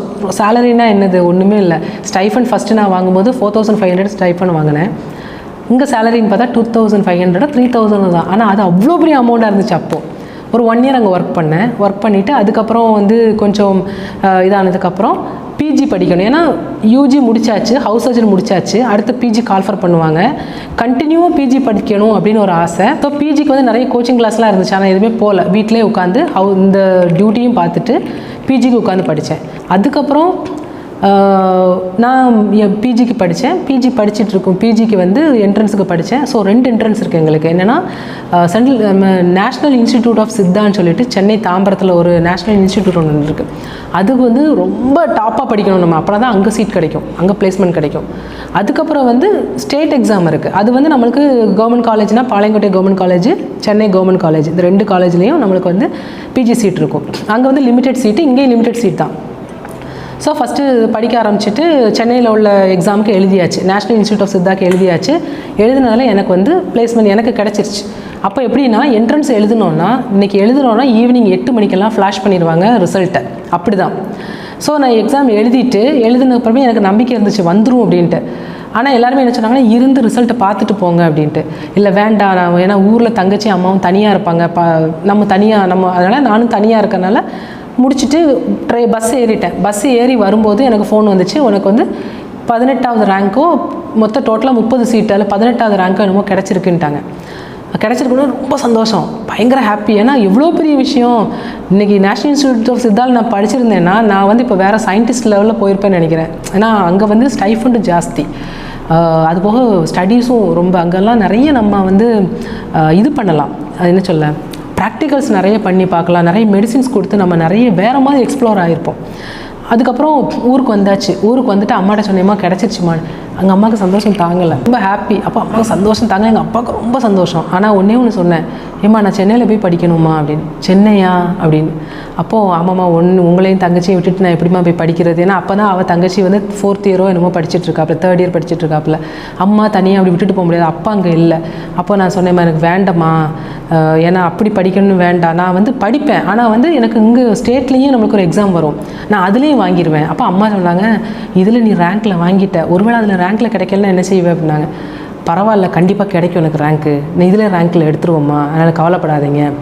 அதனால் எனக்கு பின்னாடி கிடைக்க வேண்டிய ஒரு ஆளுக்கு வந்து அந்த சீட்டு கிடச்சிருச்சு, அவங்க உள்ளே போய் ஜாயின் பண்ணிட்டாங்க. அதுக்கப்புறம் சரின்னு சொல்லி அதுக்கப்புறம் ஒரு 10 to 15 days கழிச்சு இங்கே ஸ்டேட் எக்ஸாம் இருந்துச்சு. அதுக்கப்புறம் ஸ்டேட் எக்ஸாம் வந்துச்சு, entrance exam. State entrance exam எழுதினேன், அதுலேயுமே வந்து பிளேஸ்மெண்ட் கிடச்சிருச்சு. பிளேஸ்மெண்ட் கிடச்சிட்டு கவுன்சிலிங் போயிருந்தேன். கவுன்சிலிங் போனோடனே அதாவது எப்படின்னா நம்ம வந்து நம்மளுடைய சிச்சுவேஷனுக்கு தகுந்த மாதிரி நம்ம அதை எடுக்கிறோம், அதுக்கு தகுந்த மாதிரி கடவுள் வந்து நம்மளுக்கு அந்த வாய்ப்பையும் கொடுக்குறாரு, அதை நான் ஃபீல் பண்ணேன். போனோடனே மெடிசின் டிபார்ட்மெண்ட் தான் இருக்கலே ஃபஸ்ட்டு டிபார்ட்மெண்ட்டு. அப்புறம் வந்து குணபாடம்னு ஒரு டிபார்ட்மெண்ட் இருக்கும். குணபாடம் அப்படின்னா என்னென்னா full and full medicine prepare பண்ணுறது. அதுக்கப்புறம் வந்து ஸ்பெஷல் மெடிசின் ஒரு இது இருக்குது, ஒரு டிபார்ட்மெண்ட் இருக்குது, ஸ்பெஷல் மெடிசின் டிபார்ட்மெண்ட். அந்த 3 டிபார்ட்மெண்ட் தான் இருக்கிறது ரொம்ப டாப் மோஸ்ட் டிபார்ட்மெண்ட் சொல்லுவாங்க. அதுக்கப்புறம் உள்ளது தான் அந்த pathology department, forensic medicine department அப்படின்ட்டு. நான் போனோடனே ஃபஸ்ட்டு பார்த்தோன்னே என்ன பார்த்தேன்னா, எனக்கு இன்டர்வியூவில் உட்காந்துருந்தாங்க டாக்டர்ஸ், பெரிய டாக்டர்ஸ் உட்காந்துருந்தாங்க, சீனியர்ஸு. உங்களுக்கு வந்து கவர்மெண்ட் பாளையங்கோட்டை மெடிக்கல் காலேஜில் வந்து மெடிசின் டிபார்ட்மெண்ட்டோ மெடிசினோ குணபாடம் ஸ்பெஷல் மெடிசின் எதுவுமே இல்லை. அப்புறம் வந்து பெத்தாலஜி ஃபொரன்சிக் மெடிசன் தான் இருக்குன்ட்டாங்க. ஆனால் உங்களுக்கு சென்னை காலேஜில் மெடிசின் டிபார்ட்மெண்ட்டில் ஒரு சீட் இருக்குமா, எடுத்துக்கிறீங்களா அப்படின்னாங்க. இல்லை சார் எனக்கு வேண்டாம் அப்படின்னா. ஒய் அப்படின்னார். ஏன்னா மெடிசின் தான் ப்ரையாரிட்டி, உங்களுக்கு சீட் இருக்குது, ஓப்பனில் தான் எடுத்தேன். இதில் பிசி அதில் எடுக்கல, ஓப்பனில் எடுத்துட்டேன், மெரிட்லேயே. அப்போது நான் சொன்னேன், இல்லை சார் எனக்கு பெத்தாலஜியே போதும், நல்லா திங்க் பண்ணி சொல்லுங்கள், பெத்தாலஜி படிப்பீங்களா? கண்டிப்பாக படிப்பேன் சார், நான் பெத்தாலஜி பாளையங்கோட்டை கவர்மெண்ட் காலேஜில் நான் எடுத்துக்கிறேன்ட்டேன். பாளையங்கோட்டை கவர்மெண்ட் காலேஜில் பெத்தாலஜி எடுத்துகிட்டு வந்தாச்சு. அருமையான சப்ஜெக்ட்டு. ஸோ அந்த 3 வருஷம் அங்கே பிஜி பண்ணினேன். பிஜி பண்ணும்போது ரொம்ப, ஏன்னா பிஜி பண்ணும்போது டபுள் ஒர்க்கு. என்ன டபுள் ஒர்க் அப்படின்னா, பிஜி மட்டும்தான், ஐ மீன் அங்கேயே நம்மளுக்கு ஸ்டைஃபண்டோடு தான் வந்து பிஜி படிக்கிறோம். So modern aspect Siddha aspect ரெண்டையுமே கம்பைன் பண்ணி ஒர்க்லோட் ஜாஸ்தி, நிறைய படிப்போம், நிறைய படிக்கணும். அது போக வந்து பேஷண்ட்ஸ் நிறைய பார்க்கணும், நிறைய நோயாளிகளை பார்க்கணும், நிறைய பேருக்கு நம்ம வந்து ட்ரீட்மெண்ட் ஆஸ்பெக்டில் நிறைய பண்ணணும். போக சைடாக வந்து வர்மம் இந்த மாதிரி ஸ்பெஷலாக வந்து ஏதாவது கான்ஃபரன்ஸ் போடுவாங்க, அந்த கான்ஃபரன்ஸ் எல்லா கான்ஃபரன்ஸுமே அட்டன் பண்ணிடுவோம். கோயம்புத்தூர், சென்னை, திருச்சி அந்த மாதிரிலாம் போடுவாங்க, அட்டன் பண்ணுவோம். அந்த வர்மம் இது எல்லாத்தையும் வந்து உள்ளே இது பண்ணுவோம். பேஷண்ட்ஸ் வந்து வந்தாங்கன்னா அவங்களுக்கு என்ன மாதிரி எல்லா, அதாவது மசாஜ்லேருந்து, வர்மம்லேருந்து, மெடிசின் கொடுக்குறதுலேருந்து, பேசுகிறதுலேருந்து, ஏன்னா ஒருத்தவங்களுக்கு நம்ம பேசும்போதே அந்த நோய் வந்து குணமாகணும். அந்த அளவுக்கு நம்ம வந்து ஃபஸ்ட்டு பேசிட்டு தான் மெடிசினுக்கே போகணும். என்னை பொறுத்த வரைக்கும் ஒரு நோயாளிக்கு வந்து 50% தான் மெடிசின், 50% நம்ம பேசுகிறதுல தான் இருக்குது. இதுதான் என்னோடய தியரி. நான் என்னோடய ப்ராக்டிஸ்லையும், பப்ளிக் ப்ராக்டிஸ்லையும், நான் டாக்டராக ப்ராக்டிஸ் பண்ணதுலேயும் நான் 7 வருஷம் அதை தான் நான் பண்ணியிருக்கேன். இன்றைக்கி எனக்கு நிறைய பேஷண்ட்ஸ் இருக்காங்க, பட் எனக்கு டைம் இல்லாதனால நான் பார்க்க முடியாமல் இருக்கிறேன். அதுக்கப்புறம் பிஜி முடித்தாச்சு. பிஜி முடித்தோடனே தங்கச்சியும் வந்து லா காலேஜில் முடிச்சுட்டு அவங்களும் வந்து காலேஜ் ஃபஸ்ட்டு. இது வரைக்கும் வந்து நம்ம ஸ்டடீஸை பற்றி பேசியாச்சு. இதுக்கப்புறம் என்ன அப்படின்னா, அப்பா வந்து அங்கே கொஞ்சம் ஓரளவுக்கு நல்ல இதாக இருந்துட்டாங்க. அதுக்கப்புறம் கொஞ்சம் கொஞ்சமாக நம்மளும் வந்து பேசிக் தேவையாய்களை நாங்கள் வந்து பூர்த்தி பண்ண ஆரம்பித்தோம், சேர்க்க ஆரம்பித்தோம். சேர்த்துட்டு அதுக்கப்புறம் நம்மளுக்கு மேரேஜ்னு ஒன்று இருக்கேன், அந்த ஒரு பெரிய ஒரு விஷயம் இருக்கலாம். ஏன்னா ஏஜ் வந்து 23 ஆயிடுச்சு, 23, 24 ஆயிடுச்சு. அதுக்கப்புறம் வந்து ஊரில் எல்லாருமே மேரேஜ் எப்போ பண்ண போகிறீங்க, பிள்ளைங்களுக்கு கல்யாணமே பண்ண மாட்டிங்களா, இப்படிலாம் கேட்பாங்க அம்மாட்ட, பிள்ளைகள் கல்யாணம். ஏன்னா என்னோட பெரியம்மா பசங்க எல்லாருக்குமே கல்யாணமாகி குழந்தைங்கன்னு ஆயிடுச்சு. அவங்களுக்கெல்லாம் இப்போ 5 வயசு 4 வயசுலலாம் பசங்க இருந்தாங்க. நம்ம இன்னும் இப்படியே படிச்சுட்டே இருக்கிறோம், வேலை பார்த்துட்டே இருக்கிறோம்போது எங்கள் பெரியம்மாலாம் அம்மாவுக்கு ஃபோன் பண்ணி, ஏம்மா என்ன பிள்ளைகள் படிச்சுக்கிட்டே இருக்க பிளானா, வேலை பார்த்துட்டே இருக்க பிளானா, கல்யாணம் பண்ணி கொடுக்கலாம் உனக்கு ஆசையே இல்லையா அப்படிங்கிற மாதிரிலாம் கேட்க ஆரம்பிச்சிட்டாங்க. ஸோ அம்மாவுக்கு ஒரு இதில் வந்து தோண ஆரம்பிச்சிச்சு. அதுக்கப்புறம் இன்னொன்று யாருன்னா என்னோடய ஹஸ்பண்டு. அவர் வந்து எங்கள் கூட நாங்களாம் ஒன்றா தான் படித்தோம். யூஜியில் 5.5 இயர்ஸ் ஒன்றா படித்தோம், பிஜியும் 3 இயர்ஸ் ஒன்றா தான் படித்தோம். பட் வந்து லவ்வெல்லாம் கிடையாது, அது யாருன்னு தெரியாது. காலேஜில் இருக்கும்போது அவர் ஒரு பையன், நம்ம ஒரு பொண்ணு, அவ்வளோதான். ரொம்ப பசங்க கூட மிங்கிள் ஆக மாட்டோம். அவங்க வேலையை பார்ப்பாங்க, நாங்கள் எங்கள் வேலையை பார்ப்போம். ஒரே பேட்சில் வந்து பிஜியில் வந்து நாங்கள் கேஸ் வைப்போம், ஸ்போர்ட்டிவாக தான் இருப்போம். பட் வந்து என்னென்னா அவங்களோட அப்பா, அதாவது என்னோட மாமனார் தான் வந்து டைரெக்டாக எங்கள் அம்மா அப்பாட்ட அப்ரோச் பண்ணி இந்த மாதிரி பொண்ணை வந்து நாங்கள் பையனுக்கு மேரேஜ் பண்ணதுக்கு விருப்பமாக இருக்குது அப்படின்ட்டு. ஏன்னா என்னோடய மாமனாருக்கு வந்து ஆர்ஐஎம்பி டாக்டர். அவங்க எங்கள் ஹஸ்பண்டோட ஊர் வந்து நம்ம அம்பாசமுத்திரம் பக்கத்தில் கீழாம்பூர்னு ஒரு ஊர் இருக்குது. அங்கே அவர் ஆர்ஐஎம்பி டாக்டர், அவங்க ஃபேமிலியே அவங்க தாத்தா பாட்டிலாம் ஆர்ஐஎம்பி டாக்டர்ஸு. அப்போ என்ன பண்ணுவாங்கன்னா, பையன் இங்கே படிக்கிறதுனால கேஸ் அனுப்புவாங்க அங்கேருந்து. அப்போ அவங்க கிளினிக் வச்சுருந்தாங்க. என்ன மாதிரி கேசஸ் பார்த்தீங்கன்னா, எனக்கு வந்து உண்மையிலே நான் இவ்வளோ தூரம் வரதுக்கு காரணம் அதுவும் மெயின். எங்கள் மாமனாருக்கு நான் ரொம்ப நன்றி சொல்கிறேன். பட் அவர் இல்லை இப்போ உயிரோட. என்னென்னா கிட்னி பேஷண்ட்ஸ், ஐ மீன் ரீனல் கேல்குலை, கல்லடைப்பு பேஷண்ட்ஸும் நிறைய அனுப்புவார். ப்ளஸ் வந்து லம்பர், அதாவது நம்ம லம்பர் ப்ராப்ளமில் உள்ள பேஷண்ட்ஸு, குறுக்கு எலும்பில் வந்து பிரச்சனை, சயாட்டிக்காவும் இருக்கும். இந்த மாதிரி கேசஸ்லாம் நிறைய அனுப்புவாங்க. ஏன்னா அது க்ரானிக் பேஷண்ட்டில் அவங்க அங்கே ட்ரீட் பண்ணுவாங்க, சரி வராது, இங்கே அனுப்புவாங்க. அப்போ இங்கே அனுப்பும்போது என்ன பண்ண, நான் தான் அட்டன் பண்ணுவேன். அப்போ அட்டன் பண்ணும்போது அவங்களுக்கு இங்கே வந்து நமக்கு இன்பேஷண்ட் வார்டு உண்டு. இன்பேஷண்ட் வார்டில் நாங்கள் ஸ்பெஷலாக வந்து special medicine department, medicine department, இந்த மாதிரி ஏதாவது டிபார்ட்மெண்ட்டில் போட்டு அவங்களுக்கு அங்கே மெடிசின்ஸ் கொடுத்து ப்ளஸ் எக்ஸ்டர்னல் தெரப்பி கொடுப்போம். இந்த மசாஜு, வர்மா, இந்த மாதிரி நிறைய நாங்கள் பண்ணும்போது அவங்கள்ட்ட நான் சொல்கிறேன்ல, நம்ம பேசுகிற பேச்சு, நம்ம அவங்கள கவனிக்கிறது, நம்ம அவங்களுக்கு வந்து ஒவ்வொரு தடவையும் இதெல்லாம் ஒரு விஷயமே இல்லை, சரியாயிடும், 4 நாளில் உங்களுக்கு நல்ல பரவாயில்லாமல் ஆயிரும். நம்ம கேட்போம், இன்றைக்கி இப்படி இருந்ததா அப்படின்னு கேட்கும்போது அவங்களுக்கே தோணாமல் இப்படி இருந்ததுன்னு சொல்லுவாங்க. நாளைக்கு இப்படி இருந்தால் கேட்போம், ஆமாம் இப்படி தான் இருக்குதுன்னு சொல்லுவாங்க. ஸோ அப்படி அவங்கள டெவலப் பண்ணி கொண்டு வருவோம்.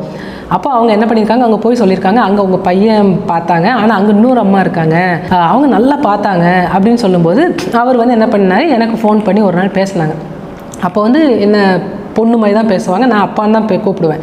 அப்போ சொன்னாங்க, இந்த மாதிரி நிறைய ட்ரீட்மெண்ட்டு நல்லா பண்ணுதுப்பா, பேஷண்ட்லாம் ரொம்ப சந்தோஷமாக இருந்துச்சு, இன்னும் அவனுக்கு தொந்தரவே இல்லை, நல்லா இருக்காங்க பேஷண்ட்டு அப்படின்னு. அப்போ நான் பேஷண்ட்டை அனுப்புகிறோமா, நீங்கள் கொஞ்சம் இது பண்ண, உடனே ஃபோன் பண்ணுவாங்க, பேஷண்ட் வருவாங்க, பார்ப்பாங்க. இதேமாதிரி நாங்கள் நல்லா இந்த மாதிரி தான் அவங்களுக்கு எனக்கும் பாண்டிங் இருந்துச்சு. அவங்க பையன் கூட அவ்வளோ பாண்டிங் கிடையாது, அப்பாவுக்கும் எனக்கும் அந்த பாண்டிங் இருந்துச்சு. அப்படி இது பண்ணும்போது நாங்கள் அப்படியே காலேஜ் எல்லாம் முடித்ததுக்கப்புறம் திருநெல்வேலியில் வந்து கேடிசி நகர் போயிட்டோம். ஏன்னா கொஞ்சம் பெரிய வீடு வேணும், அப்போது வாடகை வீடு தான், பெரிய வீட்டுக்கு போவோம் அப்படின்னு சொல்லிட்டு கேடிசி நகரில் ஒரு வீடு வாடகைக்கு எடுத்துகிட்டு 4500 அந்த வீட்டுக்கு போயிட்டோம். அப்போ தங்கச்சியும் படித்து பிஜி படிக்க போயிட்டாங்க, நான் இது பண்ணுறேன், அம்மா எல்லாருமே அங்கே போயிட்டோம். அப்போ கொஞ்சம் நம்மளுக்கு தேவையான பேசிக்கான ஃப்ரிட்ஜு, வாஷிங் மிஷின், டிவி எல்லாமே நம்ம ஓரளவுக்கு வாங்கி எல்லாம், ஏன்னா அதான ஒரு ஆரம்பத்தில் நமக்கு தேவையான நீட்ஸு, அதெல்லாம் வாங்கி கொஞ்சம் ஓரளவுக்கு. அப்போ அங்கே வந்து ஒரு கிளினிக் போடலாம் அப்படின்னு ஒரு எய்ம் இருந்துச்சு. அப்போ வந்து அப்பா வந்து கொஞ்சம் எங்களுக்கு என்ன ஆசைனா, நம்ம தான் கொஞ்சம் ஓரளவுக்கு பேசிக்காக நம்ம சம்பாதிக்க ஆரம்பிக்கிறோம், அதனால் அப்பாவை வந்து நம்ம இங்கே ஊருக்கு கூப்பிட்டுக்கலாம். ஏன்னா எங்கள் அப்பா இப்போ வனவாசம் மாதிரி 14 வருஷம் வெளியூரில் இருந்தாங்க. அப்போது அப்பாட்ட கேட்டதுக்கு அப்பா சொன்னாங்க, எங்கள் அப்பா என்ன பண்ணுவாங்கன்னா, நம்புவாங்க, ஃபஸ்ட்டு ரொம்ப நம்புவாங்க, பிள்ளைங்கள ரொம்ப நம்புவாங்க, அதுவும் வந்து என்ன ரொம்ப நம்புவாங்க. நான் அப்பாட்ட சொன்னேன், அப்பா இந்த மாதிரி எங்கள் கூட நீங்கள் இருக்க ஆசைப்பா, எங்கே வந்துடுங்க, நம்ம இங்கே ஏதாவது கடை போட்டுக்கலாம் அப்படின்னு. அப்போ எங்கள் அப்பாவுக்கு ரொம்ப சந்தோஷம், அப்படியாடா சொல்கிறேன், சரி பண்ணிடுவோம் அப்படின்னாங்க. ஸோ இப்படியே போச்சு, கொஞ்சம் ஃபேமிலியோட சந்தோஷமாக இருந்தோம். அப்பா போயிட்டு வர எல்லாம் வாங்கி தர ஒரு ரொம்ப அந்த டயத்தில் அப்பாவுக்கு வந்து சுகர் ரொம்ப அதிகமாக இருந்தது. பாடி வந்து அவருக்கு அப்போ தான் எங்கள் அப்பாவுக்கு தெரிய வருது, தன்னோட உடல் வந்து கொஞ்சம் கொஞ்சமாக வந்து பழைய, அதாவது நார்மல் கண்டிஷன்லேருந்து குறைஞ்சிட்டு போகுதுங்கிறது அப்போ தான் அவர் ஃபீல் பண்ணுறாரு. ஏன் அப்படின்னா, அவர் எங்களுக்காக உழைச்ச உழைப்பில் அவரோட உடலை அவர் பார்க்கவே இல்லை. சாதாரணமான வலி, ஏன்னா டயபெட்டிஸ் அப்படின்னு சுகர், சர்க்கரை நோய்ங்கும் போது அதுக்குன்னு சில காம்ப்ளிகேஷன்ஸ் உண்டு, அதுக்குன்னு சில அதாவது என்ன சொல்லுவோன்னா அந்த எலும்புகள் எல்லாமே வந்து ஜாம் ஆகும்னு சொல்லுவாங்க, வீக் ஆகும்னு சொல்லுவாங்க. அப்புறம் கிட்னியில் வந்து கொஞ்சம் ப்ராப்ளம்ஸ் இருக்கும், கண் பாதிக்கும், அப்புறம் அவங்களுக்கு வந்து ஞாபக சக்திகள் குறைய ஆரம்பிக்கும். ஸோ எங்கள் அப்பாவுக்கு ஒவ்வொன்றா நான் வந்து பார்த்தேன். எங்கள் அப்பா வந்த ஒரு 1 இயரில் எங்கள் அப்பாவுக்கு ஒவ்வொரு சிம்டம்ஸாக வர ஆரம்பிச்சது. அது எப்படின்னா அவர் வந்து என்ன நினைக்கிறாரு, தலைவலி தானே சரியாயிரும், கண்ணு வயசாகுதில்ல, அதுவும் கண்ணு தெரியாமல் கண்ணு கொஞ்சம் மங்கலாக இருக்கும், இப்படி தான் அவர் நினைக்கிறாரு. ஆனால் நாங்கள் நோட் பண்ண ஆரம்பித்தோம், எங்கள் அப்பாவுக்கு கொஞ்சம் சைட்டு குறைய ஆரம்பிச்சது. அதுக்கப்புறம் எங்கள் அப்பாவுக்கு வந்து போன்ஸ் எல்லாமே கொஞ்சம் கொஞ்சம் வீக்காக ஆரம்பிச்சது. ஆனால் அவருக்கு அப்போ தான் தெரியுது, நம்ம இவ்வளோ தூரம் நம்ம வந்து நம்மளோட பாடி வந்து இதாக இருக்கா, உருக்குலைஞ்சிருக்காங்கிறது அப்போ தான் தெரிய வருது. ஆனால் எங்கள் அப்பா அதுக்கப்புறம் எங்கள் கூட இருந்தது 4 வருஷம்தான். எங்கள் கூட வந்து இருந்த 5 இயர்ஸில் எங்கள் அப்பா வந்து இல்லை. ஸோ ஃபஸ்ட்டு கண்ணுக்கு டெஸ்ட் பண்ண போகும்போது சொல்லிட்டாங்க, கண்ணில் வந்து அந்த இது என்ன சொல்ல அந்த சைட்டோட அந்த இது வந்து ரொம்ப குறைஞ்சிருச்சு. ஸோ வந்து கண்டிப்பாக அவங்களுக்கு வந்து சர்ஜரி பண்ணணுன்ட்டாங்க. அதுக்கப்புறம் அவங்களுக்கு ஒரு கண்ணுக்கு சர்ஜரி பண்ண அந்த கண் வந்து திரும்ப வந்து சரியாக தெரியாமல் ஆயிடுச்சு. அப்புறம் இன்னொரு கண்ணை வச்சே மேனேஜ் பண்ணார். இன்னொரு கண்ணுக்கு சர்ஜரி பண்ண மாட்டேன்ட்டாங்க. அதுக்கப்புறம் கிளாஸ் வாங்கி போட்டோம். அப்புறம் அப்பாவால் கடை ரன் பண்ண முடியல, கொஞ்சம் கொஞ்சமாக வாக்கிங் எல்லாமே கொஞ்சம் குறைய ஆரம்பிச்சது. அதுக்கு முன்னாடியே என்னென்னா எனக்கு வந்து அலையன்ஸு எங்கள் மாமனார் வந்து இந்த மாதிரி பேசி இது பண்ணும்போது எங்கள் அப்பா கொஞ்சம் ஒரு 50% நல்லா இருந்தாங்க. அந்த டயத்தில் வந்து கடை ரன் பண்ணிகிட்டு இருந்தாங்க. ஆனால் அப்போலாம் முடியலைனாலும் அதை வந்து மேனேஜ் பண்ணி இது பண்ணாங்க. அப்போது மேரேஜ் பண்ணலான்னு சொல்லி எனக்கு வந்து 2013 மார்ச்சில் வந்து நிச்சயம் பண்ணாங்க. நிச்சயம் பண்ணிவிட்டு மேலே வந்து எங்கள் மாமனார் தவறிட்டாங்க. அதெல்லாம் வந்து எல்லா ஃபேமிலிலையும் சொல்கிறது தான். நிச்சயமெல்லாம் முடிச்சதுக்கப்புறம் மாமனார் இறந்தாங்கன்னா என்ன சொல்லுவாங்க, மருமக வந்து வந்த நேரம் அப்படின்னு சொல்லுவாங்க. அதையும் ஃபேஸ் பண்ணேன். ஆனால் அந்தளவுக்குலாம் இல்லை. பட் என்னோடய ஹஸ்பண்ட் வந்து ரொம்ப சப்போர்ட்.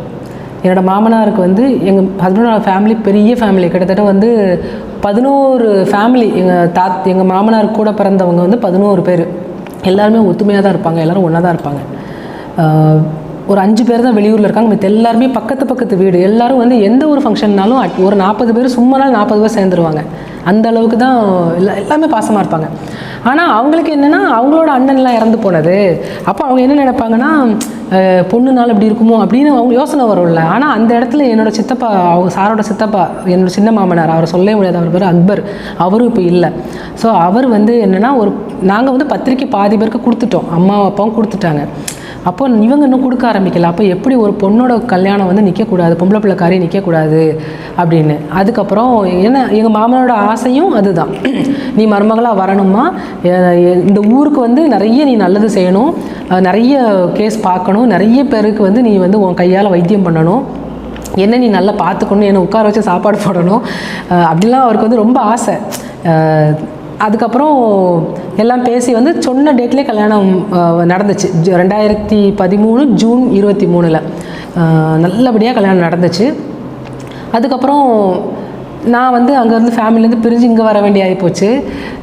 என் தங்கச்சிக்கு வந்து ஏற்றுக்க முடியலை, அக்கா நம்மளை விட்டுட்டு இப்படி போகிறாங்க அப்படின்ட்டு. அதுக்கப்புறம் அவங்க இப்போ சென்னையில் படிச்சுட்டு இருந்தாங்க.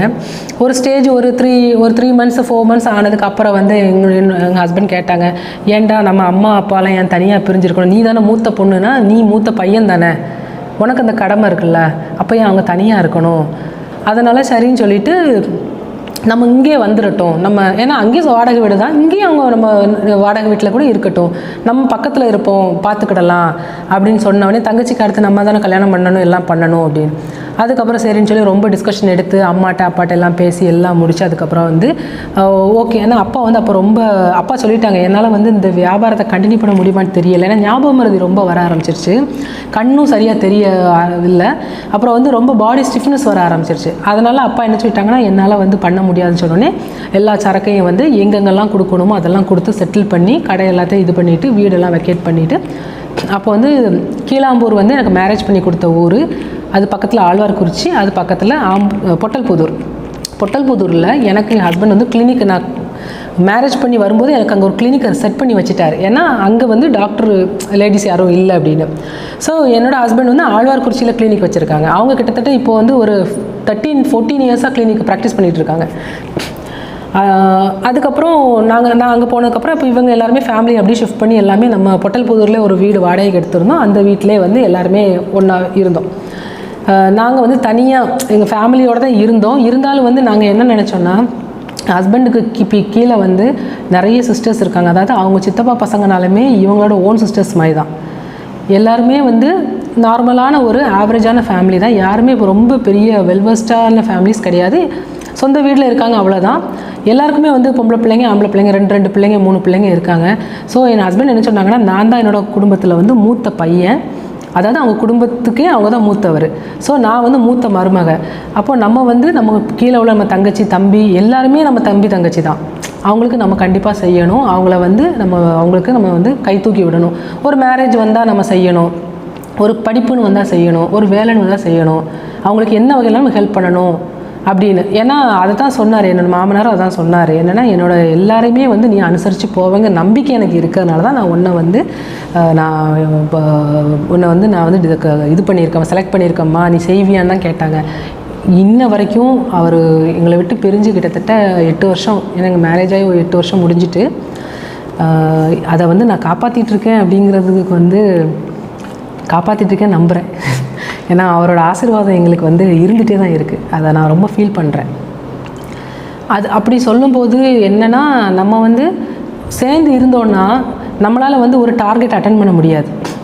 ஸோ நம்ம இவ்வளோ பேரையும் நம்ம கொண்டு போகணும் அப்படின்னா நம்ம வந்து கொஞ்சம் நம்ம வந்து தனியாக நம்ம இருந்தால் தான் நம்ம என்ன பண்ணுறோம், நம்ம பண்ணுறதெல்லாம் நம்ம பிரித்து உங்களுக்கு செய்ய முடியும் அப்படின்னு பிளான் பண்ணோம். அப்போ வந்து என்னென்னா, குடும்பத்தை விட்டு பிரியும் போது மூத்த மகனை பிரிச்சிட்டா அப்படின்னு தான் பேசுவாங்க. எல்லாரும் பேசலை, 1-2 பேர் பேசுவாங்கல்ல. ஆனால் அதை நாங்கள் பொருட்படுத்தலை. சமுதாயம் ஒன்று சொல்லுதுங்கிறதுக்காக நம்ம வாழ முடியாது. நம்மளுக்கு ஒரு கோல் இருக்குது, நம்ம என்ன செய்யணுங்க நம்ம முடிவு பண்ணுறோம். அப்போ நம்மளுக்குள்ள விஷயத்தை நம்ம தானே டிசைட் பண்ணணும். ஏன் அடுத்தவங்க கையில் கொடுக்கணும்? விமர்சனங்கள் எல்லா இடத்துலையும் வரதான் செய்யும். அதனால் நாங்களே முடிவு பண்ணோம், நானும் ஹஸ்பண்டும் முடிவு பண்ணோம். ஈவன் எங்கள் மாமியாருக்கு கூட முதல்ல கொஞ்சம் கஷ்டமாக இருந்துச்சு, என்ன இப்படி போகிறாளே. ஆனால் நாங்கள் என்னென்னா, அந்த டயத்தில் வந்து என்னோடய ஹஸ்பண்டுக்கு 3 சிஸ்டர், ஒரு பிரதர். அதில் 2 சிஸ்டருக்கு மேரேஜ் ஆயிடுச்சு. இன்னொரு சிஸ்டர், ஒரு பிரதரும் இருக்காங்க. அப்போ நாங்கள் என்னென்னா, எங்கள் அத்தை, அவங்க என்னோடய நாத்தனார், என்னோடய குழந்தை 3 பேரும் எல்லாருமே தான் அங்கே போகணும்னு பிளான் பண்ணோம், பொட்டல்புதூர் வீட்டுக்கு. ஆனால் வந்து அவங்க இங்கே சொந்த வீடு இருக்கிறதுனால எங்கள் மாமியாருக்கு வந்து அந்தளவுக்கு இன்ட்ரெஸ்ட்டில் இருந்தாலும் வந்தாங்க எங்கள் கூட வந்து எங்கள் கூட ஒரு 1 மாதம் 2 மாதம் இருந்தாங்க அவங்களால. ஆனால் அவங்களாம் மேல் வீடு கீழ் வீடு எல்லோரும் ஒன்றா இருக்கும்போது தனியாக அங்கே வந்து இருக்க அவங்களால நம்ம வெளியில் போயிடுறோம், நம்ம வேலைக்கு போகிறோம், அதனால் அவங்க வந்து நான் இங்கே இருந்துக்கிறேன்ப்பா, நீங்களே இங்கே இருந்துக்கோங்கன்ட்டாங்க. அப்போ நாங்கள் அவ்வளோ பெரிய வீட்டில் நாங்கள் இப்படி தனியாக இருக்கணும்னா அப்பா அம்மா எல்லாருமே வந்து அப்படியே எங்கள் கூட இருந்தாங்க. இப்போ ஃபஸ்ட்டு கன்சீவ் ஆச்சு. கன்சீவ் ஆனோடனே ஃபஸ்ட்டு டைம் வந்து எனக்கு வந்து அது இதாகலை, அபார்ட் ஆயிடுச்சு.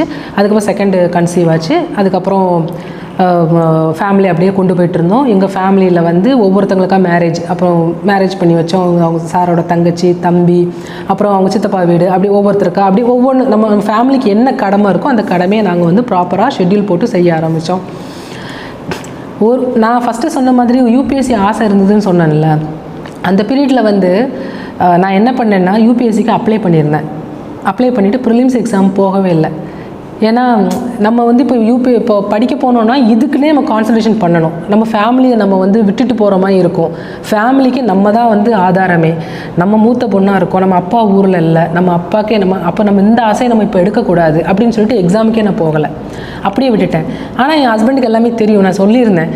அப்போ அவர் என்ன பண்ணார்னா, எனக்கு வந்து 2வது குழந்தை பிறந்த உடனே ஒரு 4 months ஆச்சு. அப்போ வந்து நான் என்ன பண்ணுவேன்னா, என்னோடய கிளினிக்கில் எப்போவுமே புக்ஸு வந்து என்னோடய மெடிசின் புக்ஸ் இருந்தாலும் நம்ம சிவில் சர்வீஸ் எக்ஸாம் புக்ஸு எப்போவுமே வச்சுருப்பேன். ஏன்னா எனக்கு போர் அடிக்கும் போது இல்லை, நான் எப்போவுமே டெய்லி ஏதாவது ஒரு புக் எடுத்து படிச்சுட்டே இருப்பேன், பிரட்டிகிட்டே இருப்பேன், பென்சில் பேனா வச்சு ஏதாவது அதில் வந்து மார்க் பண்ணிகிட்டே இருப்பேன். அந்த மாதிரி எனக்கு ஒரு பழக்கம் உண்டு. ஆனால் வீட்டில் படிக்க டைமே இருக்காது. வீட்டில் வந்து உங்களுக்கு தெரியும் எல்லா வேலையும் இருக்கும். ஏன்னா நம்மளுக்காகவே நம்மளை நம்பியே பல உயிர்கள் இருக்கும். ஸோ வந்து அந்த டயத்தில் நம்மளோட ஆசை எண்ணம்லாம் அங்கே தோணாது.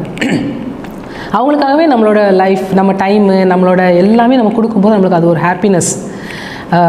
ஏன்னா என்னோடய மாமியார் வீட்டுக்கு போனாலே அங்கே வந்து எல்லோரும், எனக்கே கிட்டத்தட்ட 4-5 மாமனார் மாமியார். யோசிச்சு பாருங்கள், எத்தனை நாத்தனார். எல்லார் வீட்டுக்கும் போகணும், எல்லாரையும் சாட்டிஸ்ஃபை பண்ணணும், எல்லார்ட்டையும் பேசணும், எல்லாருக்கும் தேவையான செய்யணும். அங்கே போனாச்சுன்னா டைமே போகிறதும் தெரியாது, வர்றதும் தெரியாது. அந்த அளவுக்கு ரொம்ப ஹாப்பியாகவும் பிஸியாகவும் இருக்கும். எல்லாமே இருக்கும், ப்ளஸ்ஸும் இருக்கும், மைனஸும் இருக்கும், எல்லாமே இருக்கும். ஆனால் எல்லாருமே அட்ஜஸ்ட் பண்ணி கொண்டு போகிறது எவ்வளோ பெரிய விஷயம். கொண்டு போய்கிட்டு இருக்கேன் இன்ன வரைக்கும். இப்போ எனக்கு எல்லாருமே சப்போர்ட்டாக இருக்காங்க. எல்லாருமே எனக்கு ஒரு பேக் போன்ஸ் தான். இன்ன வரைக்கும் நான் இங்கே உட்காந்து இவ்வளோ தூரம் பேசுகிறேன் அப்படின்னா என்னை கம்ஃபர்ட்டாக வச்சுருக்காங்கன்னா எல்லாருமே கம்ஃபர்ட்டாக வச்சுருக்காங்க. அதுக்கப்புறம் அங்கே இருக்கும்போது என்னென்னா என்னோடய குழந்தைங்களை வளர்க்குறது எல்லாமே எங்கள் அம்மா தான். என்னோடய பொண்ணு பிறந்ததுக்கப்புறம் என் ஹஸ்பண்ட் சொன்னாங்க 34 இயர்ஸ் தான் வந்து ஃபஸ்ட்டு, இதுக்கு முன்னாடி 2 இயர்ஸ் பேக் வந்து டிஎன்பிஎஸ்சி சிவில் சர்வீஸ் குரூப் 1 எழுதுறதுக்கு 34 இயர்ஸ் தான் வந்து அப்பர் ஏஜ் லிமிட்டு. ஸோ எனக்கு அப்போ 34 ஸ்டார்ட் ஆச்சு. அப்போ அவர் சொன்னார், இப்போ கால்ஃபர் வந்திருக்கு, 34 ஆயிடுச்சு, நீ ஒரு அட்டெம்ப்ட் ட்ரை பண்ண, எவ்வளோ இன்ட்ரெஸ்ட்டாக உனக்கு அதில் ஆசை இருக்குது அப்படின்னு. அப்போது கிடைக்குமா அப்படின்னு. அதெல்லாம் நான் சொல்லக்கூடாது, நீ ட்ரை பண்ணு பார்ப்போம் அப்படின்னா. சரி அப்போ ட்ரை பண்ணுவோம், சரி அப்ளை பண்ணுவோன்னு அப்ளை பண்ணியாச்சு. ஓகேன்னு சொல்லிவிட்டு ப்ரிலிம்ஸ் எக்ஸாம் எழுதினேன். எங்கள் திருநெல்வேலியில் தான் வந்து எக்ஸாம் எழுதினேன். எழுதிட்டு வந்து கேட்டார் எப்படிமா அப்படின்னு. எழுதிட்டேன், நமக்கு வரணும்னு இருந்தால் வரும், நல்லா பண்ணியிருக்கேன் அப்படின்ட்டு வந்துட்டேன்.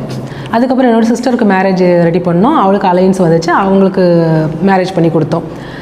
எல்லாமே இந்த சீக்வன்ஸ் எல்லாமே முடிஞ்சுது. எங்கள் அப்பா ரொம்ப டிட்டரேட் ஆகிட்டாங்க. ரொம்ப எங்கள் அப்பாவோட உடல்நிலை வந்து ரொம்ப மோசமாயிட்டு. அப்போ வந்து எக்ஸாம் பண்ணிவிட்டு எக்ஸாமில் ரிசல்ட் வந்துச்சு. ஜூலையிலே என்னமோ ரிசல்ட் வந்துச்சு.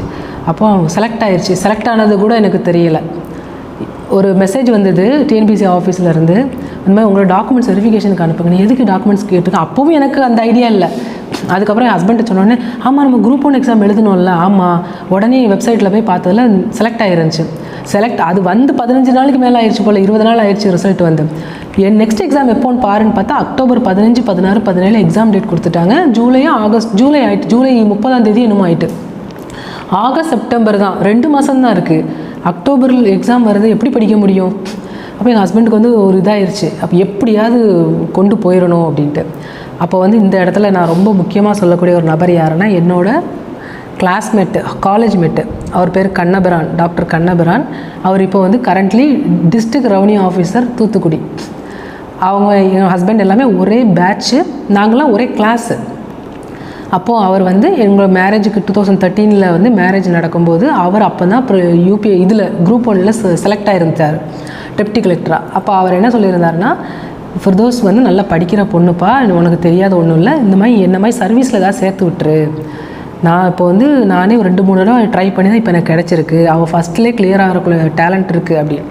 அப்போது வந்து நம்ம சரி ஃபேமிலி இதெல்லாம் இருந்தனால இது பண்ணலை. ஆனால் சொல்லுவார், எங்கள் ஹஸ்பண்ட் சொல்லுவாங்க, எப்போவுமே கண்ணபிரான் சொல்லுவார், இந்த மாதிரி ஒன்று சேர்க்க நீ எப்போ எழுது அப்படின்னு. அந்த டயத்தில் எனக்கு ஞாபகம் வந்தது, என்னோடய ஹஸ்பண்டுக்கு வந்து கண்ணபிரான் தான் ஞாபகம் வந்துச்சு. உடனே ஃபோன் அடிச்சுட்டு, எப்போ அந்த மாதிரி ப்ரிலிம்ஸ் கிளியர் ஆகிருக்கணும், அப்படியா நீங்கள் விட்டுறாத. அப்போ சொன்னால் நீ விட்டுறாத, கண்டிப்பாக படிக்க வை. அப்போ என்ன பண்ணலாம், 2 மாதம் தான் இருக்கா, எப்படி படிப்பா அப்படின்னு சொன்னோடனே சொன்னாங்க, சென்னையில் அங்கே போனால் கண்டிப்பாக வந்து வந்துடலாம், நீ என்ன இதானாலும் பரவாயில்ல, நீ அங்கே உடனே அவளை அனுப்பி வச்சிரு அப்படின்னு. அதுக்கப்புறம் நான் என்னோட கிளாஸ்மேட்டு இன்னொருத்தங்க இருக்காங்க, அவங்களும் குரூப் 1 ஆஃபீஸர் தான். அவங்க பேர் விகே உஷா. நாங்கள் யூஜி ஒன்றா படித்தோம். அதுக்கப்புறம் அவங்களுக்கு வந்து இன்ட்ரெஸ்ட் வந்து சிவில் சர்வீஸ், இந்த யூபிஎஸ்சி இந்த சிவில் சர்வீஸில் போனதுனால அவங்க என்ன பண்ணாங்கன்னா, டிஎன்பிஎஸ்சி குரூப் 1க்கு அது படித்து இப்போ வந்து கமர்ஷியல் டேக்ஸில் ஏசியாக இருக்காங்க, அசிஸ்டன்ட் கமிஷனர் இருக்காங்க. அப்போ நான் அவங்களுக்கு ஃபோன் பண்ணேன், உஷா இந்த மாதிரி எனக்கு இப்படி வந்திருக்கணுன்னே. அப்படியா, பெரிய விஷயம்ப்பா, நீ என்ன இப்படி சொல்கிற, நீ சென்னையில் போயெல்லாம் படிக்காத, உனக்கு வந்து ஐடியா தானே வேணும், நீ வந்து திருநெல்வேலியில் ஏதாவது ஒரு சென்டரில் கூட இது பண்ணி ஜாயின் பண்ணி பண்ணு அப்படின்னாங்க. ஸோ 2-3 இது வந்தோடனே ஆசோலேஷனாக இருந்துச்சு, என்னடா பண்ணுறது, எப்படி படிக்கிறது. எனக்கு முதல்ல என்ன கவலை வந்ததுன்னா, என் பிள்ளைங்களை விட்டுட்டு நான் எப்படி போவேன், அப்பா ரொம்ப மோசமாக இருக்காங்க, நம்மளுக்கு கிளினிக் இருக்குது, பேஷண்ட் இருக்குது, நமக்கு நிறைய கமிட்மெண்ட்ஸ் இருக்குது, ஃபேமிலி இருக்குது, அம்மாவுக்கும் வயசாகுது. அப்போ அம்மா வந்து நியர்லி 55, 56, நியர்லி 60 நெருங்க போகிறாங்க.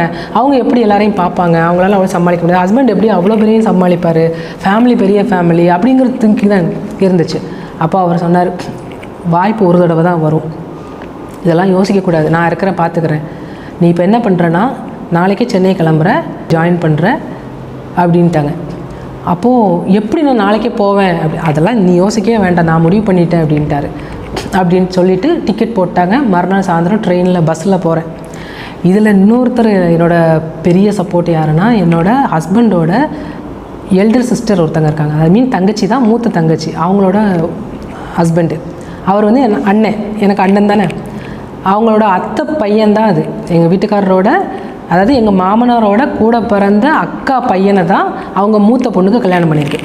அவங்க சென்னையில் தான் இருந்தாங்க, போரூரில் இருந்தாங்க.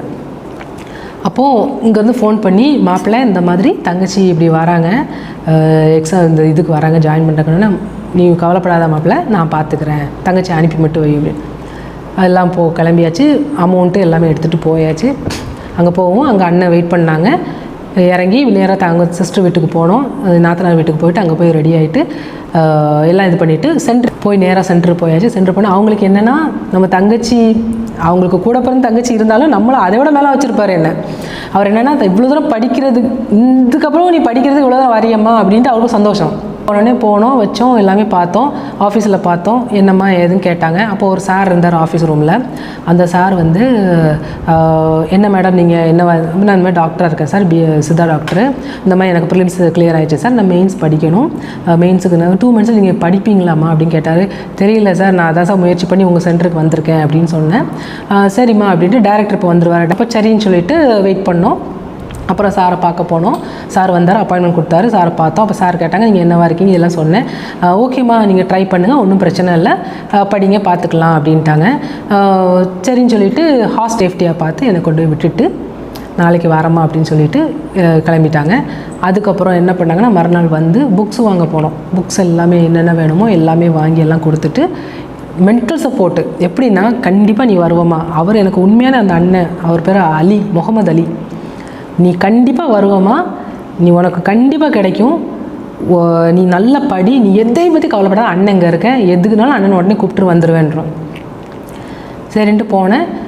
நாளே வந்து எக்ஸாம், அந்த ஷெட்யூல்லாம் அதுக்கு ப்ராஸ்பெக்டஸ் அப்புறம் ஷெட்யூல்லாம் கொடுப்பாங்க. எக்ஸாம் ஒரு 64 பரீட்சை இருக்கும். அந்த 64 எக்ஸாமும் நம்ம கிளியர் பண்ணணும் அப்படிம்பாங்க.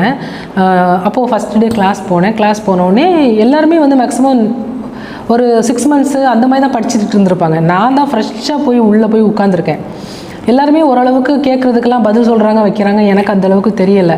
எல்லாம் நம்மளோட சின்ன பிள்ளைங்களாக இருக்கிறாங்க, நம்மளோட வயசு கூடினவங்களும் இருக்கிறாங்க. ஆனால் நம்மளுக்கு வந்து ஒரு வெரைட்டி ஆஃப் பீப்புளை பார்க்கும்போது ஒரு சின்ன மிரட்சி இருக்கும்ல, அந்த ஒரு பயம் இருந்துச்சு. ஆனால் என்னென்னா, நான் சாதிக்க தான் வந்திருக்கோம், சாதிப்போம் அப்படிங்கிற ஒரு தைரியமும் இருந்துச்சு. அப்போது பார்த்துட்டு அந்த நம்ம டைரக்டர் சாரும் வந்து இது இன்ட்ரோ கொடுத்துட்டு பண்ணுங்கள், இந்த தடவை பண்ண முடியலனாலும் அடுத்த தடவை கண்டிப்பாக உங்களால் முடியும், நீங்கள் ட்ரை பண்ணுங்கள் அப்படின்னு சொன்னாங்க. சரின்னு சொல்லி எல்லாம் இது பண்ணிவிட்டு புக்ஸ் எல்லாமே வாங்கிட்டு, நாளையிலேருந்து உங்களுக்கு டெஸ்ட் ஷெட்யூல் ஆரம்பிக்குது, நீங்கள் டெஸ்ட் எழுத வந்துடுங்க. காலையில் 6 o'clock எக்ஸாம் எழுத போனோம். டைம் கொடுத்துருவாங்க, இந்த ஸ்லாட்டுக்கு நீங்கள் வந்து எக்ஸாம் எழுதுங்கன்ட்டு. ஃபஸ்ட்டு வந்து என்னென்னா, ஒரு 3 மணி நேரம் எக்ஸாம். இப்போது படிக்க சொன்னாங்க. அப்போது என்ன படிக்கன்னு தெரியல. அந்த புக்லெட் கொடுத்தாங்க, கொஷின் ஃபார்மேட் கொடுத்தாங்க, கொஷின் பேப்பரே கொடுத்துட்டாங்க, இதை படிச்சுட்டு வந்து எழுதுங்கன்னு. கொஷின் பேப்பரை கொண்டு வச்சு எல்லாம் படித்து எல்லாம் இது பண்ணிவிட்டு மறுநாள் காலையில் போய் எக்ஸாம் எழுத உட்காந்தாச்சு. எழுதுகிறேன். கொஷின் இன்னும் 4 கொஷின் மிச்சம் இருக்குது. ஐயோ இருக்கேன்னு பயத்திலே எழுதிட்டுருக்கிறேன். அப்புறம் சரி பரவாயில்ல, டைம் முடிஞ்சது, வைண்ட் அப் பண்ணியாச்சு. மார்க் வந்தோடனே சார் என்ன பண்ணுவார்னா, இண்டிவிஜுவலாக கூப்பிட்டு தான் வந்து சார் வந்து அவங்களோட இது சொல்லுவாங்க, உங்களுக்கு என்ன பிரச்சனை, நீங்கள் என்ன இது பண்ணுவீங்க அப்படின்ட்டு கூப்பிட்டுட்டு என்ன பண்ணுவாருன்னா, 4 கொஷின் எழுதலாமா, நீங்கள் அப்போ எப்படி கவர் பண்ணுவீங்க, சாரி சார் நான் அடுத்த தடவை ட்ரை பண்ணுறேன் சார், சரி உங்களுக்கு அடுத்த சான்ஸ் நீங்கள் இன்னொரு டெஸ்ட் எழுதுங்கம்பாங்க. அடுத்த டெஸ்ட் எழுதும்போது இதே மாதிரி ஒரு 3 கொஷின் விட்டாச்சு. அதுக்கப்புறம் அதுப்போது சார் சொல்லுவாங்க, இந்த நீங்கள் எழுதுனதில் வந்து கிளாரிட்டியே இல்லை, வெயிட் இல்லை அப்படிம்பாங்க. அப்போ எப்படி எழுதணும் அப்படின்னு யோசிச்சுட்டு, சரி சார் அடுத்து இன்னொரு டெஸ்ட் எழுதுங்க. இன்னொரு டெஸ்ட் எழுதுனேன். எனக்கு பொறுமையும் வேணும், டைமும் இல்லை, என்னென்ன சுச்சுவேஷன் இருக்குன்னு யோசிச்சு பாருங்கள். அதுக்கப்புறம் சரின்னு சொல்லிவிட்டு அடுத்த டெஸ்ட் எழுதுனேன். அப்போவும் இதே தப்பு தான். அப்போ சார் சொன்னாங்க, நீங்கள் எழுதுன கண்டென்ட் வந்து ஒரு இதாக இல்லைம்மா அப்படின்ட்டார். அதுக்கப்புறம் என்ன சொன்னார்னா, சார் என்ன சொன்னாங்கன்னா, சாரிம்மா ப்ரிஸ்கிரிப்ஷன் எழுதின கை வந்து ஒரு இவ்வளோ பெரிய கொஷின் ஆன்சர்ஸ்லாம் எழுதுறது வந்து கஷ்டம் 2 months. ஸோ நீங்கள் வந்து கண்டிப்பாக நீங்கள் வருவீங்க, ஆனால் வந்து அடுத்த வருஷம் உங்களுக்கு கட்டாயம் கிடைக்கும், அடுத்த எக்ஸாமில் கிடைக்கும், நீங்கள் இங்கே கண்டிப்பாக படிங்க, ஃபுல் எக்ஸாமும் பண்ணுங்கள் அப்படின்ட்டார். அது சொன்னோடனே எனக்கு வந்து கொஞ்சம் யோசனை வந்துச்சு. என்ன யோசனை, சார் மேலே அப்போ நமக்கு எல்லாருக்கும் என்ன தோணுன்னா, நம்மளை வந்து இது பண்ணிட்டாரே அப்படின்னு தானே தோணும். எனக்கு அப்படி தோணவே இல்லை. அப்போ தான் யோசித்தேன், ஓஹோ அப்போ நம்ம கிட்ட இருக்க பிரச்சனையை வந்து எழுதுகிற பிரச்சனை தானா, அப்போ இதை நம்ம எப்படியா டேக்கிள் பண்ணணும்னு சொல்லிட்டு, ஓகே சார் தேங்க்யூ சார்னு சொல்லிட்டு வந்துட்டேன். வந்ததுக்கப்புறம் யோசிச்சுட்டு, ஆனால் என்னென்னா நிறைய நாள் அழுதுருக்கேன், ஹாஸ்டலில் உட்காந்து அழுவேன். என்ன அழுவேன்னா, நம்ம ஃபஸ்ட் அட்டெம்ப்ட்டில் வரணும், குழந்தைங்கள தேடுவேன். என் பாப்பாவுக்கு 5 மாதம் தான், 6 மாதம் தானே அப்போது பாப்பாவை தேடுமே, ஒரு பிள்ளைங்களுக்கு நம்மளை தேடுமே. அப்போ பிள்ளைங்க எவ்வளோ சாக்ரிஃபைஸ் பண்ணிடுவாங்கன்னு யோசிச்சு பாருங்கள். அப்புறம் உட்காந்து அழுவேன். ஆனால் அழக்கூடாது, படிக்கணும்னு படிப்பேன், அப்புறம் அழுவேன், படிப்பேன், இப்படியே இருக்கும். அப்போ ஹஸ்பண்ட் டெய்லி ஃபோன் பண்ணுவாங்க, அம்மா குழந்தைங்கள ஃபுல்லாக பார்த்துக்குவாங்க. அம்மாவோட சப்போர்ட் இல்லைன்னா கண்டிப்பாக நான் இங்கெல்லாம் வரவே முடியாது. எங்கள் அம்மா வந்து எங்களை வளர்த்தது போக என் பிள்ளைங்களே எங்கள் அம்மா வளர்க்குறாங்க, அவங்க பிள்ளைங்க மாதிரி. இதெல்லாம் வந்து நம்ம செய்வோமான்லாம் எனக்கு தெரியாது, எங்கள் அம்மா செய்கிறாங்க. அதுக்கப்புறம் என் ஹஸ்பண்ட்டை சொன்னேன், இது எனக்கு முடியலை, நான் படிக்க எனக்கு கஷ்டமாக இருக்குது, நான் வந்துடுறேன். அப்படிலாம் பேசக்கூடாது, நீ வந்தால் டெப்டி கலெக்டராக வரணும், இல்லைனா எனக்கு இது ஒரு குறையாகவே இருக்கும். ஏன்னா உங்கள் அப்பாவோட ஆசை இது. உங்கள் அப்பா வந்து சின்ன வயசில் அவர் கலெக்டராகனு நினச்சாரு. நீ வந்து அதை உன்னால் பண்ண முடியும், ஏன் பண்ண மாட்டேங்கிற? உங்கள் அப்பாவோட ஆசை, உங்கள் அப்பாவோட உழைப்பு, உங்கள் அப்பா அம்மாவோட இத்தனை வருஷ கனவு, இது வந்து உனக்கு கை கூட வர டயத்தில் நீ ஏன் அதை வேண்டான்னு சொல்கிற? உன்னால் முடியும், நீ ஏன் நம்ப மாட்டேங்கிற? என்னால் முடியும், ஆனால் என்னால் பிரிஞ்சிருக்க, இது சொல்லக்கூடாது. பிரிவுங்கிறது என் தற்காலிக பிரிவு தானே, அதெல்லாம் ஒரு பெரிய விஷயமாகவே எடுத்துக்கக்கூடாது அப்படின்னு சொன்னார். அப்போ நான் ஒரு டிமாண்ட் வச்சேன். என்ன வச்சேன்னா, நான் படிக்கணும் அப்படின்னு சொன்னால் நான் சொல்கிறத நீங்கள் செஞ்சு கொடுங்க, செஞ்சு கொடுத்தீங்கன்னா நான் படிப்பேன், நான் வாங்கிடுவேன் அப்படின்னு. அப்போ அவர் கேட்டார், என்ன செய்ய? நான் அங்கே வந்துடுவேன், ஊருக்கு வருவேன், ஊருக்கு வர வேலையெல்லாம் வச்சுக்கக்கூடாது, அதை தவிர எதுனாலும் கேளுனேன், நான் ஊருக்கு வந்தால் தான் நான் வாங்குவேன், கிளியர் பண்ணுவேன் அப்படின்னேன். அதுக்கப்புறம் அவருக்கு ஒன்றுமே ஓடலை, எனக்கு டைம் வேணும் அப்படின்ட்டார். ஏன்னா ஊருக்கு போனால் நம்ம எல்லா ஃபேமிலியில் எல்லாரையும் பார்ப்போம், நம்ம டைவர்ஷன் ஆகும், நம்மளுக்கு அந்த டயத்தில் படிக்க முடியாதுங்கிறது அவரோட கவலை, அவரோட சிந்தனை. அதுக்கப்புறம் சரின்னு சொல்லிட்டு நான் என்ன பண்ணேன்னா, எனக்கு அங்கே ஒரு சார் இருந்தாங்க, அவர் பேர் வந்து எனக்கு தெரியலை, ஆனால் இப்போ அவர் வந்து என்னோடய பேட்சில் ஹஸ்ரத் பேகம்னு ஒரு டெப்டி கலெக்டர் இருக்காங்க, அவங்கள மேரேஜ் பண்ணியிருக்காங்க சார். அந்த சார் வந்து உண்மையிலே அவர் தான் எனக்கு அந்த இடத்துல கடவுளாக தெரிஞ்சார். ஏன்னா நான் வந்து கொஞ்சம் மைண்டு டிப்ரெஸ் ஆகி வரும்போது அவர் கேட்டார், என்ன மேடம் உங்களுக்கு பிரச்சனைனா? இல்லை சார், எனக்கு வந்து ஏஜ் 34 ஆயிடுச்சு, நான் கிளியர் பண்ணணும், நான் திருநெல்வேலி தென்காசிலேருந்து வரேன் சார், எனக்கு வந்து இங்கே வந்தோடனே எனக்கு ஒன்றுமே பிடிபடலை சார். ஏன்னா எல்லாருமே ஸ்போர்ட்டிவாக இருக்காங்க, எல்லாருமே ரொம்ப நாளாக ட்ரை பண்ணுறவங்களாக இருக்கிறாங்க. எல்லோரும் என்ன சொல்கிறாங்கன்னா, ஃபஸ்ட் அட்டெம்ப்ட்டில் கிளியர் பண்ண முடியாது. நான் பாருங்கள் 3 இன்டர்வியூவில் கிளியர் ஆகாமல் 4th இன்டர்வியூக்காக ஃபஸ்ட்லேருந்து படிச்சுட்டு இருக்கேன், அதெல்லாம் வாய்ப்பே இல்லை மேடம் அப்படின்னு சொல்லி நிறைய பேர் டிஸ்கரேஜ் பண்ணுறாங்க சார். எனக்கு என்ன பண்ண தெரியல, எனக்கு வந்து கிளியராக எனக்கு வந்து ஒரு நான் என்னென்ன புக்ஸ் வாங்கணும் நீங்கள் எனக்கு சொல்லிட்டீங்கன்னா நான் அந்த புக்ஸை கூட கொஞ்சம் வாங்கிக்கிடுவேன் சார்னு சொன்னேன்னா, அப்போ அவர் சொன்னால் ஒன்றும் கவலைப்படாதீங்க, உங்களுக்கு நான் புக்ஸை நான் எழுதி தரேன் அப்படின்ட்டார். விறுவிறுன்னு பேப்பர் வாங்கினார், ஒரு புக்ஸு ஃபுல்லாக லிஸ்ட்டு ஃபுல்லாக எழுதினார். இதை ஃபுல்லாக நீங்கள் வாங்கி நீங்கள் வச்சு நீங்களே பண்ணுங்கள், கண்டிப்பாக யூ கேன், உங்களால் முடியாது எதுவுமே கிடையாது மேடம், நீங்கள் பண்ணுங்கள் அப்படின்னு சொன்னார். அந்த ஒரு டைம் தான் அவரை நான் பார்த்தேன். சரின்னு சொல்லிட்டு என்ன பண்ணேன், எங்கள் அண்ணனுக்கு ஃபோன் பண்ணி, அண்ணன் இந்த புக்ஸ் எல்லாம் வாங்கணும்னு சொன்னால் வாமா போகலாம் அப்படின்ட்டாங்க. அதுக்கப்புறம் புக்ஸ் எல்லாம் வாங்கிட்டு நான் சொன்னேன், அண்ணன் நான் ஊருக்கு போகிறேன், ஏமா இப்படி பண்ணுற? இல்லைண்ணே எனக்கு வந்து செட் ஆகலைண்ணா, நான் ஊருக்கு போயிட்டேன்னா கண்டிப்பாக, ஏன்னா எனக்கு அந்த ஒரு அட்மாஸ்ஃபியர் வேணும், எனக்கு இங்கே படிக்கிறதுக்கு வந்து எனக்கு ரொம்ப இதாக இருக்குது, என்ன ஃப்ரீயாக விட்டுருங்க அப்படின்னேன். நீ சொன்னால் சரியாக தான் இருக்கும், சரிடாம்மா நீ நல்லா படி, எதுவும் நினைக்காத, கண்டிப்பாக நீ வந்துடுவேன், தைரியமாக இரு அப்படின்னு சொல்லி எனக்கு புக்ஸ் எல்லாமே வாங்கி ட்ரெயின் ஏற்றி விட்டுட்டார். இதில் ஊருக்கு போனால் என்னென்னா, எங்கள் ஹஸ்பண்ட் சொல்லிட்டாங்க, பொட்டல்புதூர் வீட்டில் அப்போ வந்து நாங்கள் ஆழ்வார்குறிச்சியில் நாங்கள் வந்து சொந்தமாக வீடு வாங்கிட்டோம். வீடு வாங்கினதுனால பொட்டல்புதூர்லேருந்து அப்படியே நாங்கள் ஆழ்வார்குறிச்சி ஷிஃப்ட் ஆகிட்டோம். பொட்டல்புதூர் வீடு, அந்த வாடகை வீடு வந்து எங்கள் ஹஸ்பண்ட் வந்து சும்மா ஒரு 3 மாதத்துக்கு வாடகை வீடை வந்து கொடுக்கல, அப்படியே வச்சுருந்தார். எதுக்கு வச்சுருந்தாருன்னு எனக்கு தெரியலை, அப்படியே இருந்துச்சு. இப்போதைக்கு வேண்டாம், இருக்கட்டும், இன்னும் 2-3 மாதம் கழிச்சிட்டு, ஏன்னா தங்கச்சிக்கு மேரேஜ் நடந்தது, அதனால் அந்த வீடு இருக்கட்டும்ட்டாங்க. ஏன்னா அங்கே தான் நம்ம கிளினிக் இருக்குது. அதுக்கப்புறம் என்ன சொன்னாங்கன்னா, பொட்டல்புதூர் வீடு ஃப்ரீயாக தானே இருக்குது, நீ வந்து ஒரே கண்டிஷன், நீ வரது யாருக்கும் தெரியக்கூடாது, அம்மாவுக்கு கூட தெரியக்கூடாது, எனக்கு மட்டும் தான் தெரியணும். நான் வந்து உன்னை ஸ்டேஷனில் பிக்கப் பண்ணிக்குவேன், பொட்டல்புதூர் வீட்டில் விட்டுருவேன், உனக்கு 3 வேளை சாப்பாடு உனக்கு கொடுத்துருவேன், உனக்கு என்ன வேணுமோ நான் செஞ்சு கொடுப்பேன், ஆனால் நீ வீட்டிலேருந்து படிக்கணும், நீ வந்தது யாருக்கும் தெரியக்கூடாது, ஈவன் உங்கள் அம்மாவோ எங்கள் வீட்டில் யாருக்குமே தெரியக்கூடாது, நீ எக்ஸாம் இங்கேருந்து வரதும் தெரியக்கூடாது, போகிறதும் தெரியக்கூடாது, எக்ஸாம் முடிச்சுட்டு 17ஆம் வர மாதிரி தான் இருக்கணும் அப்படின்ட்டாங்க. டீலுக்கு ஓகே சொல்லியாச்சு. அங்கேருந்து வந்தாச்சு, 2 ட்ராலி நிறைய புக்ஸாக அள்ளிட்டு வந்தேன். கொண்டு வீட்டுக்குள்ளே போனோடனே எனக்கு ஃபஸ்ட்டு தோணுனது, அப்பாடா கண்டிப்பாக வின் பண்ணிடுவோம் அப்படின்னு ஒரு தோணல் இருந்துச்சு. அது எப்படி தோணுச்சுன்னு தெரில. உள்ளே வந்தோடனே சொல்லிட்டார், 3 நேரம் சாப்பாடு கொடுத்துருவேன், எல்லாமே இது பண்ணிடும், நீ இது பண்ண. அதுக்கப்புறம் என் கூட வந்து காலையில் கிளினிக் போயிடுவாங்க, குழந்தைங்கள ஃபுல்லாக பார்க்கணும், ஈவினிங் கிளினிக் போயிடுவாங்க, மதியம் இருக்கிற அந்த 3 ஹவர்ஸு என் கூட வந்து உட்காந்துக்குவாங்க. ஈவினிங் எல்லாம் முடிச்சுட்டு நைட், ஏன்னா நமக்கு வீடு இருக்குல்ல, ஸோ நான் அங்கே போய் படுத்துக்கிறோமா அப்படின்ட்டு வந்துடுவாங்க. பிள்ளைங்களை தூங்க வச்சுட்டு 10 மணிக்கு மேலே வருவாங்க. நாங்கள் படிக்கிற வரைக்கும் என் கூட உட்காந்துருப்பாங்க. என்னோடய படிக்கிற டைம்னு பார்த்தீங்கன்னா கரெக்டாக காலையில் ஒரு 7க்கு ஆரம்பித்தேன்னா மறுநாள் காலையில் 4 மணி வரைக்கும் படிப்பேன். அது எப்படி படிப்பேன்னா, தூங்குறதே காலையில் 4 மணிக்கு மேலே தூங்குவேன். ஒரு 3 hours தூங்குவேன். 7 o'clock எழுந்திரிச்சிட்டேன்னா டீ ஏதாவது குடிச்சிட்டு கொஞ்சம் அந்த ரிட்டன் ஒர்க் பண்ணுவேன். ரைட்டிங் மட்டும் பண்ணிட்டு எதையாவது எழுதிட்டே இருப்பேன். எழுத தான் நமக்கு வேணும். சார் என்ன சொன்னாங்கன்னா, நீங்கள் வந்து எழுதாதனால தான் உங்களுக்கு பிரச்சனை, அதனால் உங்களுக்கு ரைட்டிங் வராதுன்னு சொல்லிட்டாங்க. ஸோ அதனால் ரைட்டிங் தான் நமக்கு வேணும்னு சொல்லி நானே எழுதுவேன். என்னென்னா ஒரு கொஷின் எடுத்தேன்னா அந்த கொஷினுக்கு ஆன்சர் நானே எழுதுவேன். ஒரு 2 times எழுதினேன். எங்கள் அம்மா இது நான் என்ன சொல்லுவாங்க, இளமை நம்ம சின்ன வயசில் என்ன பண்ணுறோமோ அதுதான் நம்ம வந்து ஒரு ப்ராக்டிஸ் பண்ணிட்டு வந்திருப்போம்ல. ஏன்னா எங்கள் அம்மா வந்து அப்போது அந்த லெசன் எழுத சொன்னது இப்போ தான் எனக்கு யூஸ் ஆகுது. அப்போது வந்து ஒரு சாப்டர் படிக்கிறேன்னா நீ அதை லெசனையே நீ படித்து 2 times எழுதுனா நீ எங்கே இருந்தாலும் அட்டன் பண்ணிடலான்னு சொன்னது ஒரே ஒரு அந்த தாரக மந்திரம்.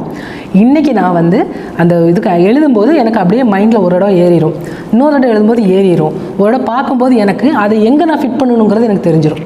இதுதான் பெரிய விஷயம் இல்லை. ஒரு தடவை எழுதும்போது நம்மளுக்கு அந்த சப்ஜெக்ட் புரிஞ்சிடும், 2வது தடவை எழுதும்போது மேட்டர் புரிஞ்சிடும், 3வது தடவை நம்ம வந்து அதை வந்து ரீகால் பண்ணும்போது நீ எங்கே அதை ஃபிட் பண்ணணும், எந்த இடத்துக்கு அதை கொண்டு போகணுங்கிறது நீ ஃப்ரேம் ஆயிரும் மைண்டில். அப்படி தான் நான் எக்ஸாம் எழுதினேன். இப்படி தான் நான் ப்ராக்டிஸ் பண்ணது. ஈவினிங் அது ஒரு 2 மணி வரைக்கும் இப்படியே போகும். 2 மணிக்கு மேலே கொஞ்சம் போர் அடிக்கும். அப்போ என்ன பண்ணுவேன்னா, ஏதாவது புதுசாக வந்து நான் நெட்லலாம் சர்ச் பண்ணுவேன், இதுக்கு ஏதாவது நம்ம கொடுக்கலாமா. ஏன்னா நம்ம அவுட் ஆஃப் சிலபஸும் போயிடக்கூடாது, நம்ம படிக்கிறது கரெக்டாக ஃபோக்கஸ் பண்ணி அந்த இதுக்குள்ளே தான் போகணும். அதை கொஞ்சம் பார்ப்பேன். அதுக்கப்புறம் ஈவினிங் 5க்கு மேலே ஒரு பிஸ்னஸ் வந்துடும். 3க்கு மேலே 4க்கு மேலே பிஸ்னஸ் வந்துடும். அந்த பிஸ்னஸ் வரும்போது இனி என்ன கொடுத்தாலும் படிக்கலாம், அப்படி ஒரு மைண்டு வந்து அப்படியே நெருப்பாக இருக்கும். எதை கொடுத்தாலும் கேட்சப் பண்ணும் அந்த மாதிரி. அப்படி வந்து ஒரு 4க்கு ஆரம்பிச்சோன்னு வச்சுக்கோங்க, நைட்டு 2 மணி வரைக்கும் செம்ம பீக்கில் போகும். அது என்ன படிக்கிறோன்னு தெரியாது, என்னென்ன தோணுதோ எல்லாமே படிப்போம், அந்த மாதிரி இருக்கும். ஸோ நான் படிக்கும்போது என் ஹஸ்பண்ட் என் கூட தான் இருப்பாங்க. அவர் படுத்து தூங்குவார், டீ போடுவோம், நாங்கள் டீ போட்டு குடிச்சிக்குவோம், கொஞ்சம் பேசுவோம்.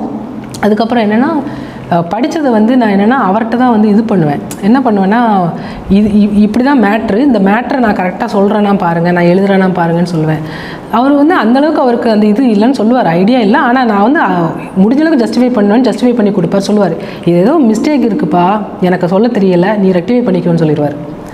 அதுக்கப்புறம் என்ன பண்ணுவேன்னா, நான் ஃபுல்லாக வந்து பேப்பரில் ஃபுல்லாக எழுதி ஒவ்வொரு முக்கியமான சப்ஜெக்ட்ஸ் எல்லாம் எழுதி வீட்டில் சவர் ஃபுல்லாக ஒட்டிடுவேன்.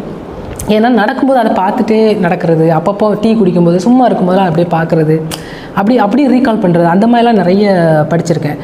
அதுக்கப்புறம் வந்து கிட்டத்தட்ட வந்து நான் படிக்க ஆரம்பித்த அந்த பீரியட் வந்து பார்த்திங்கன்னா 24 நாள் தான் நான் படித்தேன். அந்த 24 நாள் நான் அந்த வீட்டுக்குள்ளே இருந்து வெளியிலே போகலை. அதுக்கப்புறம் ஒரு எக்ஸாமுக்கு ஒரு எக்ஸாம் வந்து அக்டோபர் 15. அப்போது எக்ஸாமுக்கு ஒரு வாரம் தான் இருக்குது. எங்கள் பிளான் என்னென்னா, அக்டோபர் 9ஆம் தேதி கிளம்பிடணும், 10ஆம் தேதி அங்கே இருக்கணும், 11ஆம் தேதி ஏதோ ஒரு மாடல் எக்ஸாம் இருக்குது, 3 மாடல் எக்ஸாம் இருக்குது, 3 எக்ஸாமும் எழுதணும். ஒரு மாடல் எக்ஸாம் மட்டும் தான் எழுத நான் பிளான் பண்ணியிருந்தேன். அப்போது போகிறதுக்கு முன்னாடி நம்ம இதுதான் பிளான் போட்டு வச்சுருந்தோம்.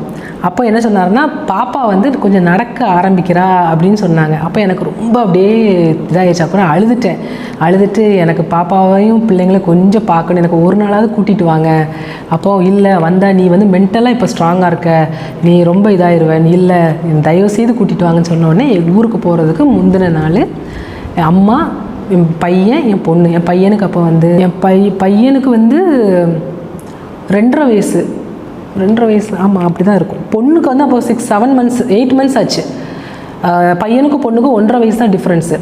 அப்போது அம்மா இப்போ கூட்டு வந்தோடனே உள்ளே எங்கள் அம்மாவுக்கு திறந்த உடனே நான் நின்னோடனே எங்கள் அம்மாவுக்கு பிள்ளைங்களுக்கு ஒன்றுமே ஓடலை. அம்மா அப்படின்ட்டு ஓடி எங்கள் அம்மா என்னது இது, என்ன பார்க்குறது கனவா நினவா அப்படின்னு. என் பையன் ஓடி வந்து கட்டி பிடிக்கான். இந்த பாப்பா வந்து அம்மா இடுப்பில் உட்காந்துட்டு கையை தூக்கி போடுது.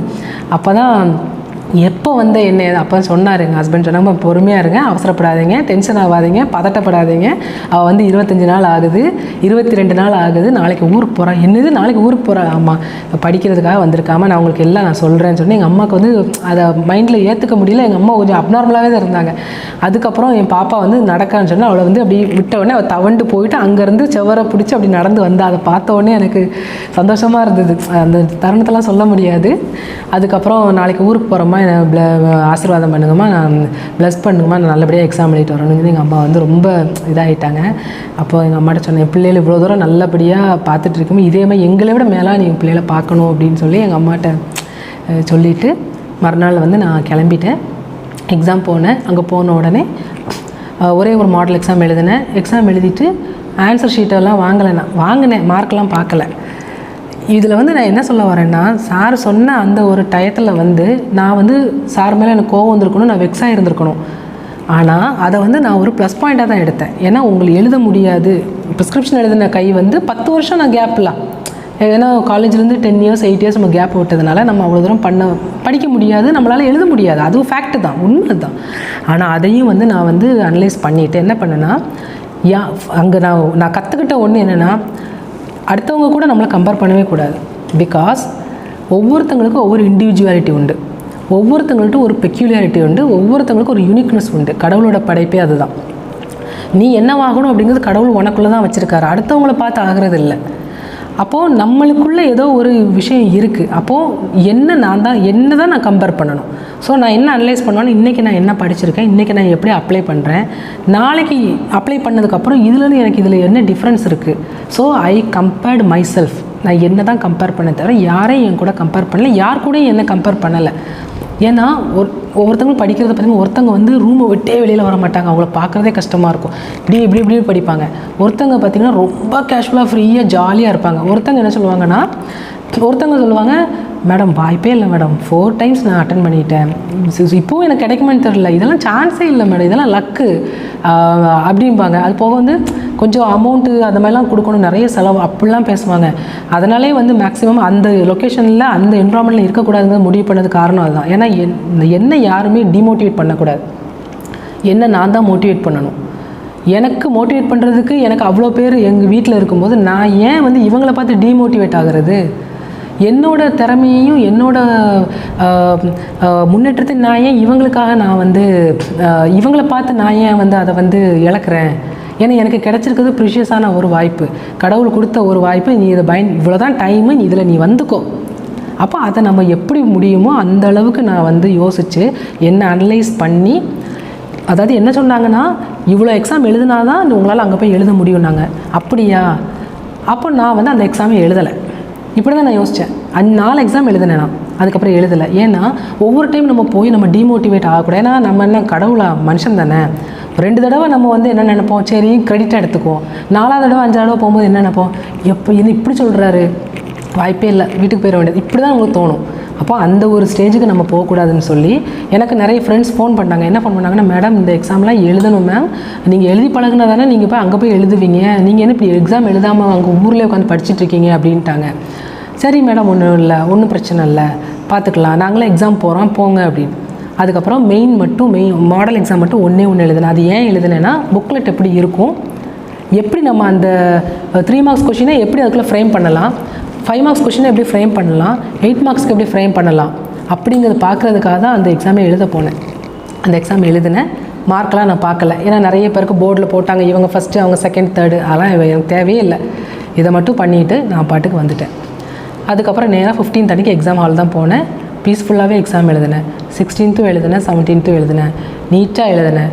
அதில் எனக்கு வந்து என்ன ஒரு இதுனா, இதில் நான் அனலைஸ் பண்ண ஒரே விஷயம் வந்து, நான் ஸ்கூலில் படித்த அந்த மேக்ஸு, எங்கள் பியூலா மிஸ்ஸை பற்றி நான் சொன்னேன்ல, இதுதான். ஏன் அப்படின்னா, நம்ம எப்படி ஸ்கோர் பண்ணலான்னு பார்த்தா ஸ்மார்ட் ஒர்க் தான் இதில் மெயின். ஏன்னா இது வந்து காம்படிட்டிவ் எக்ஸாம். ஸோ வந்து இந்த காம்படிட்டிவ் எக்ஸாம் வந்து நம்ம எதுக்காக நம்ம போகிறோம்னா, நம்ம இந்த போஸ்டிங்கில் வந்து உட்காந்துட்டு நான் வந்து நம்ம படித்ததை நம்ம இங்கே இம்ப்ளிமெண்ட் பண்ண மாட்டோம். ஏன்னா நம்ம இங்கே வந்து பலதரப்பட்ட மக்களுடைய பிரச்சனையை தான் நம்ம பார்க்க வரும்போது நம்ம எப்படி அதை டேக்கிள் பண்ணுறோம் அப்படிங்கிறத நம்ம கையில் இருக்கும். ஸோ ஒரு எக்ஸாம், அப்போ காம்படிட்டிவ் எக்ஸாம்னு இருக்கும்போது நம்ம வந்து படித்து காம்படிஷனில் போய் எழுதுறதில்ல, அதை வந்து நம்ம வந்து உள்வாங்கி அதை எப்படி நம்ம ப்ரொடக்டிவாக கொடுக்குறோமோ அதுதான். ஏன்னா எத்தனை பேர் வீடு கட்டுறாங்க, ஒரு வீடு நல்லா இருக்குது, ஒரு வீடு ரொம்ப மோசமாக இருக்கும், ஒரு வீடு என்ன இப்படி கட்டியிருக்கான், ஒரு வீடு வந்து பார்க்க அவ்வளோதான் இருக்கும். ஸோ இந்த மாதிரி ஒரு கன்ஸ்ட்ரக்டிவாக தான் நான் அதை வந்து எடுத்தது. அப்படி பண்ணின ஒரு விஷயந்தான். அதனால் வந்து நான் என்ன யோசித்தேன் அப்படின்னா, நம்ம வந்து நம்ம தான் நம்மளுக்கு கம்பேரிட்டிவ், வேறு எந்த ஒரு இதுவுமே நம்மளுக்கு கிடையாது அப்படிங்கிற ஒரு முடிவை மட்டும் எடுத்துகிட்டு எனக்கு என்ன தோணுதோ அதை மட்டுமே நான் செஞ்சேன். இதை பற்றி கவலையே படலை. நான் போனேன், எக்ஸாம் எழுதினேன், எல்லாம் முடித்தேன், வீட்டில் டிக்கெட் போட்டாங்க, நான் பாட்டுக்கு ஊருக்கு வந்துட்டேன். கேட்டாங்க, நல்லா எழுதியிருக்கேன், அவ்வளோதான். அதில் நான் மேக்ஸ் வந்து நான் இப்போது சொல்கிறேன், ஃபஸ்ட் பேப்பரில் 100 மார்க்ஸ்க்கு மேக்ஸ் நான் ஸ்கோர் பண்ணேன். First paper 300 marks, second paper 300 marks, third paper 300 marks. Third பேப்பரில் வந்து சோஷியல் இஷ்யூஸ் நிறைய, அதுதான் அந்த சப்ஜெக்ட் தான் நிறைய இருக்கும். இல்லிட்ரஸி, பாவர்ட்டி, அந்த மாதிரி நிறைய இருக்கும். சைல்டு லேபரு, அந்த மாதிரி நிறைய இருக்கும். ஸோ என்னோட எல்லாமே வந்து நம்ம வந்து யாரோ ஒரு ஆத்தர் எழுதினது, ஒவ்வொருத்தங்க கோட் பண்ணது தான் நம்ம வந்து கோட்டிங்கில் போடுவோம் அதில். ஸோ ஒரு ஆத்தர் இப்போ வந்து திருத்துறவங்களுக்கு வந்து ஒரு ஆத்தர் எழுதினது ரொம்ப பிடிக்கும், அதை நம்ம எழுதியிருக்க மாட்டோம், மார்க் குறையும். அதுமாதிரி நான் நினைக்கிறத நான் சொல்லுவேன், அவங்க மனசில் வேறு நினைப்பு இருக்கும். ஸோ அந்த மாதிரி இருக்கும்போது இந்த இடத்துல நம்ம ஸ்கோர் பண்ண முடியாது. ஏன்னா நான் அனலைஸ் பண்ணதில் பார்த்தீங்கன்னா 150 300க்கு வந்து 125 130 தான் ஃபஸ்ட் மார்க்கே வந்திருக்கு அது வரைக்கும். ஸோ நம்ம இதுக்கு மேலே என்ன எழுதிட போகிறோம், கூட 5 மார்க் வரும், அவ்வளோதான். ஸோ செகண்ட் பேப்பர் வந்து அதே மாதிரி செகண்ட் பேப்பரில் இந்த எக்கனாமிக்ஸ் அந்த மாதிரி நிறைய சப்ஜெக்ட்லாம் இருந்துச்சு. ஸோ அதுலேயும் நம்மளுக்கு ஃபஸ்ட் பேப்பரில் நம்மளுக்கு வந்து ஸ்கோருக்கு வாய்ப்பு அதிகம். ஏன்னா 100 மார்க்ஸ் மேக்ஸ் நம்ம நல்லா பண்ணால் 100 மார்க்ஸ் அப்படியே எடுத்துடலாம். அது ஒன்று தான் யோசித்தேன். கொஸ்டின் பேப்பர் வாங்கினேன், மேக்ஸை பார்த்தேன், ஃபஸ்ட்டு மேக்ஸ் தான் பண்ணேன், விறுவிறுன்னு எல்லா இது பண்ணேன், 100 மார்க்ஸ்க்கும் பண்ணிட்டேன். அதுக்கப்புறம் மற்றது பண்ணேன், மற்ற ரெஸ்ட் ஆஃப் எல்லாமே பண்ணினேன். நம்பிக்கை இருந்துச்சு வரும் அப்படின்னு. வீட்டில் கேட்டாங்க, எப்படி பண்ணியிருக்கேன், நல்லா பண்ணியிருக்கேன், கண்டிப்பாக வரும், இப்போ நம்ம மற்ற வேலையை பார்க்கலான்ட்டு அப்படியே அன்றைக்கி நடந்ததை அப்படியே விட்டாச்சு. ஃபேமிலிக்குள்ளே இறங்கியாச்சு. அப்பா ரொம்ப உடல்நல மோசமாக இருந்தாங்க. எங்கள் அப்பா சொல்லுவாங்க, நான் வந்து அப்பா வந்து இந்த கஷ்டத்துலேயும் உனக்காக நான் ப்ரேயர் பண்ணுறேன், நீ கண்டிப்பாக வருவ, உன் கோல் வந்து கண்டிப்பாக அடையும், நீ அடைவ.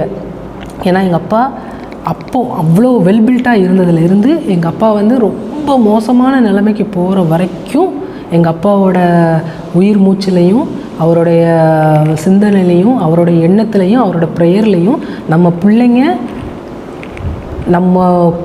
நம்ம இவ்வளோ கஷ்டப்பட்டதுக்கு நம்ம பிள்ளைங்க வந்து இந்த அளவுக்கு சந்தோஷமாக இருக்கணும். ஏன்னா அவரை பொறுத்த வரைக்கும் ஃபேமிலி லைஃபு நல்ல ஒரு வாழ்க்கை அமைஞ்சிருச்சு, ஃபேமிலி பிரச்சனையே கிடையாது, நல்ல ஒரு கணவன், நல்ல குழந்தைகள், எந்த ஃபினான்ஷியலாக எந்த பிரச்சனையும் இல்லைன்னா ஃபினான்ஷியலாக பட்ட ஹர்டில்ஸ் எல்லாமே இப்போ தாண்டி ஃபினான்ஷியலாக நல்லா இருக்கும், தேவைக்கு எல்லாமே இருக்குது. அப்போது நம்ம எதுக்காக இவ்வளோ கஷ்டப்பட்டோம் அப்படின்னு அவங்க யோசிச்சாங்கல்ல, அந்த கஷ்டத்துக்கு ஒரு டைம் வந்துருச்சு. நம்ம பொண்ணு வந்து கண்டிப்பாக அவள் கலெக்டராவா, அவள் நம்ம நினச்சதை அவள் இது பண்ணுவான்னு சொல்லி எங்கள் அப்பா உயிர் போகிற வரைக்குமே அதுதான், நீ வருவடா, நீ கண்டிப்பாக வருவேன்னு. எங்கள் அப்பா இறக்குற தருவாயில் வந்து நாங்கள் எங்கள் அப்பா கூட தான் இருந்தோம்.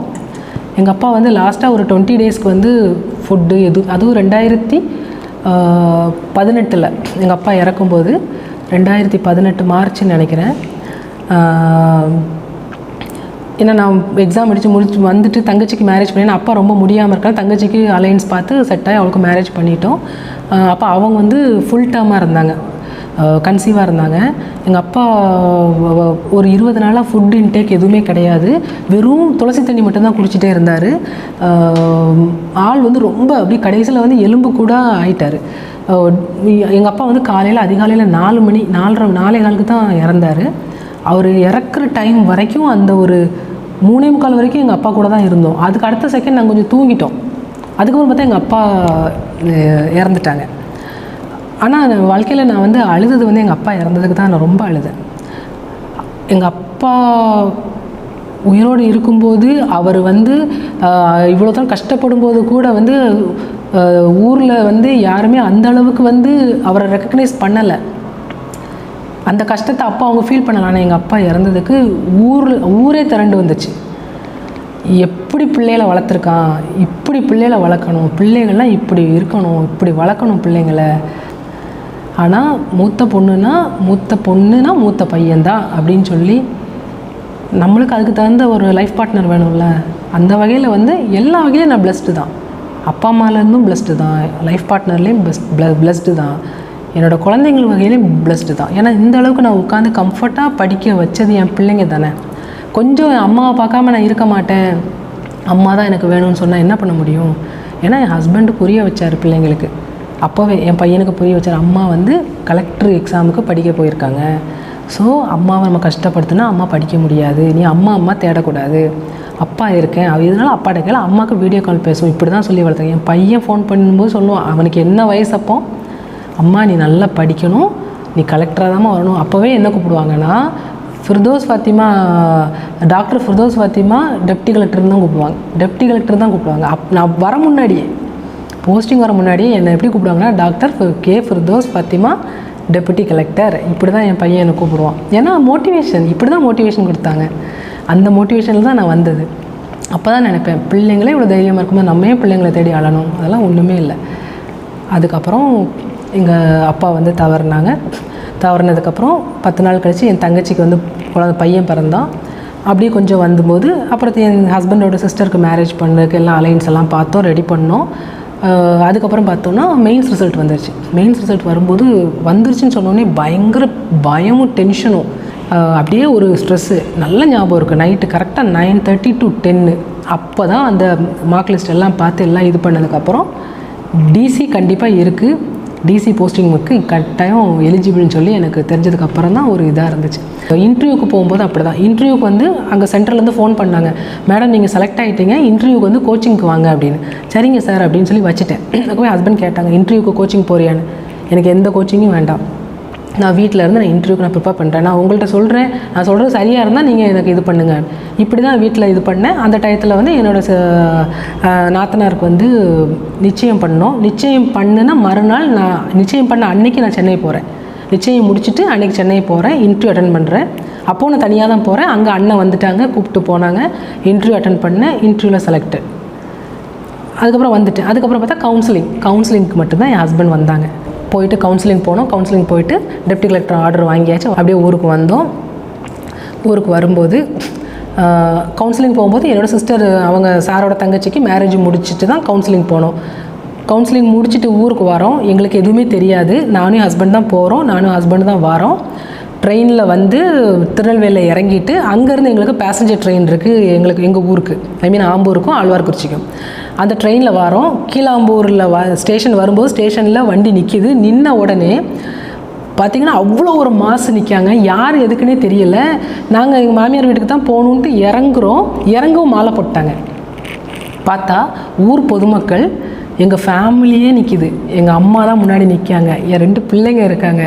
எங்கள் மாமனார் வீட்டில் இருந்து எல்லோரும் கிட்டத்தட்ட ஒரு 60 பேர் பப்ளிக்கு, பொதுமக்கள், பெரிய அந்த ஒவ்வொரு பேங்க் ஸ்டாஃப், அந்த மாதிரி ஒரு கூட்டுறவு எல்லாருமே எல்லோரும் மாலை எல்லாம் வாங்கி வச்சுட்டு குதிரை சேரட் வண்டி வேறு ரெடி பண்ணி அங்கேருந்து வந்து எங்கள் ஊருக்கு கலெக்டர் வந்துட்டாங்க அப்படின்னு சொல்லி கூப்பிட்டு மரியாதை செலுத்தி, அதுக்கப்புறம் அந்த சேரட் வண்டியில் ஏற்றி அங்கேருந்து எங்கள் வீடு வந்து கிட்டத்தட்ட ஒரு 1 கிலோமீட்டர் 1.5 கிலோமீட்டர் இருக்கும்.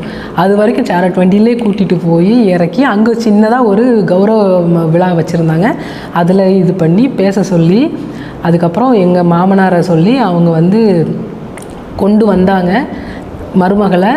அவங்க வீட்டுக்கு மட்டும் இல்லாமல் நாட்டுக்கும் வந்து பெருமை சேர்ப்பாங்க அப்படிங்கிற ஒரு நம்பிக்கை இருக்குது. இவ்வளோ அப்படின்னு சொல்லி எல்லாருமே, அதெல்லாம் வந்து அந்த தருணத்தை மறக்க முடியாது.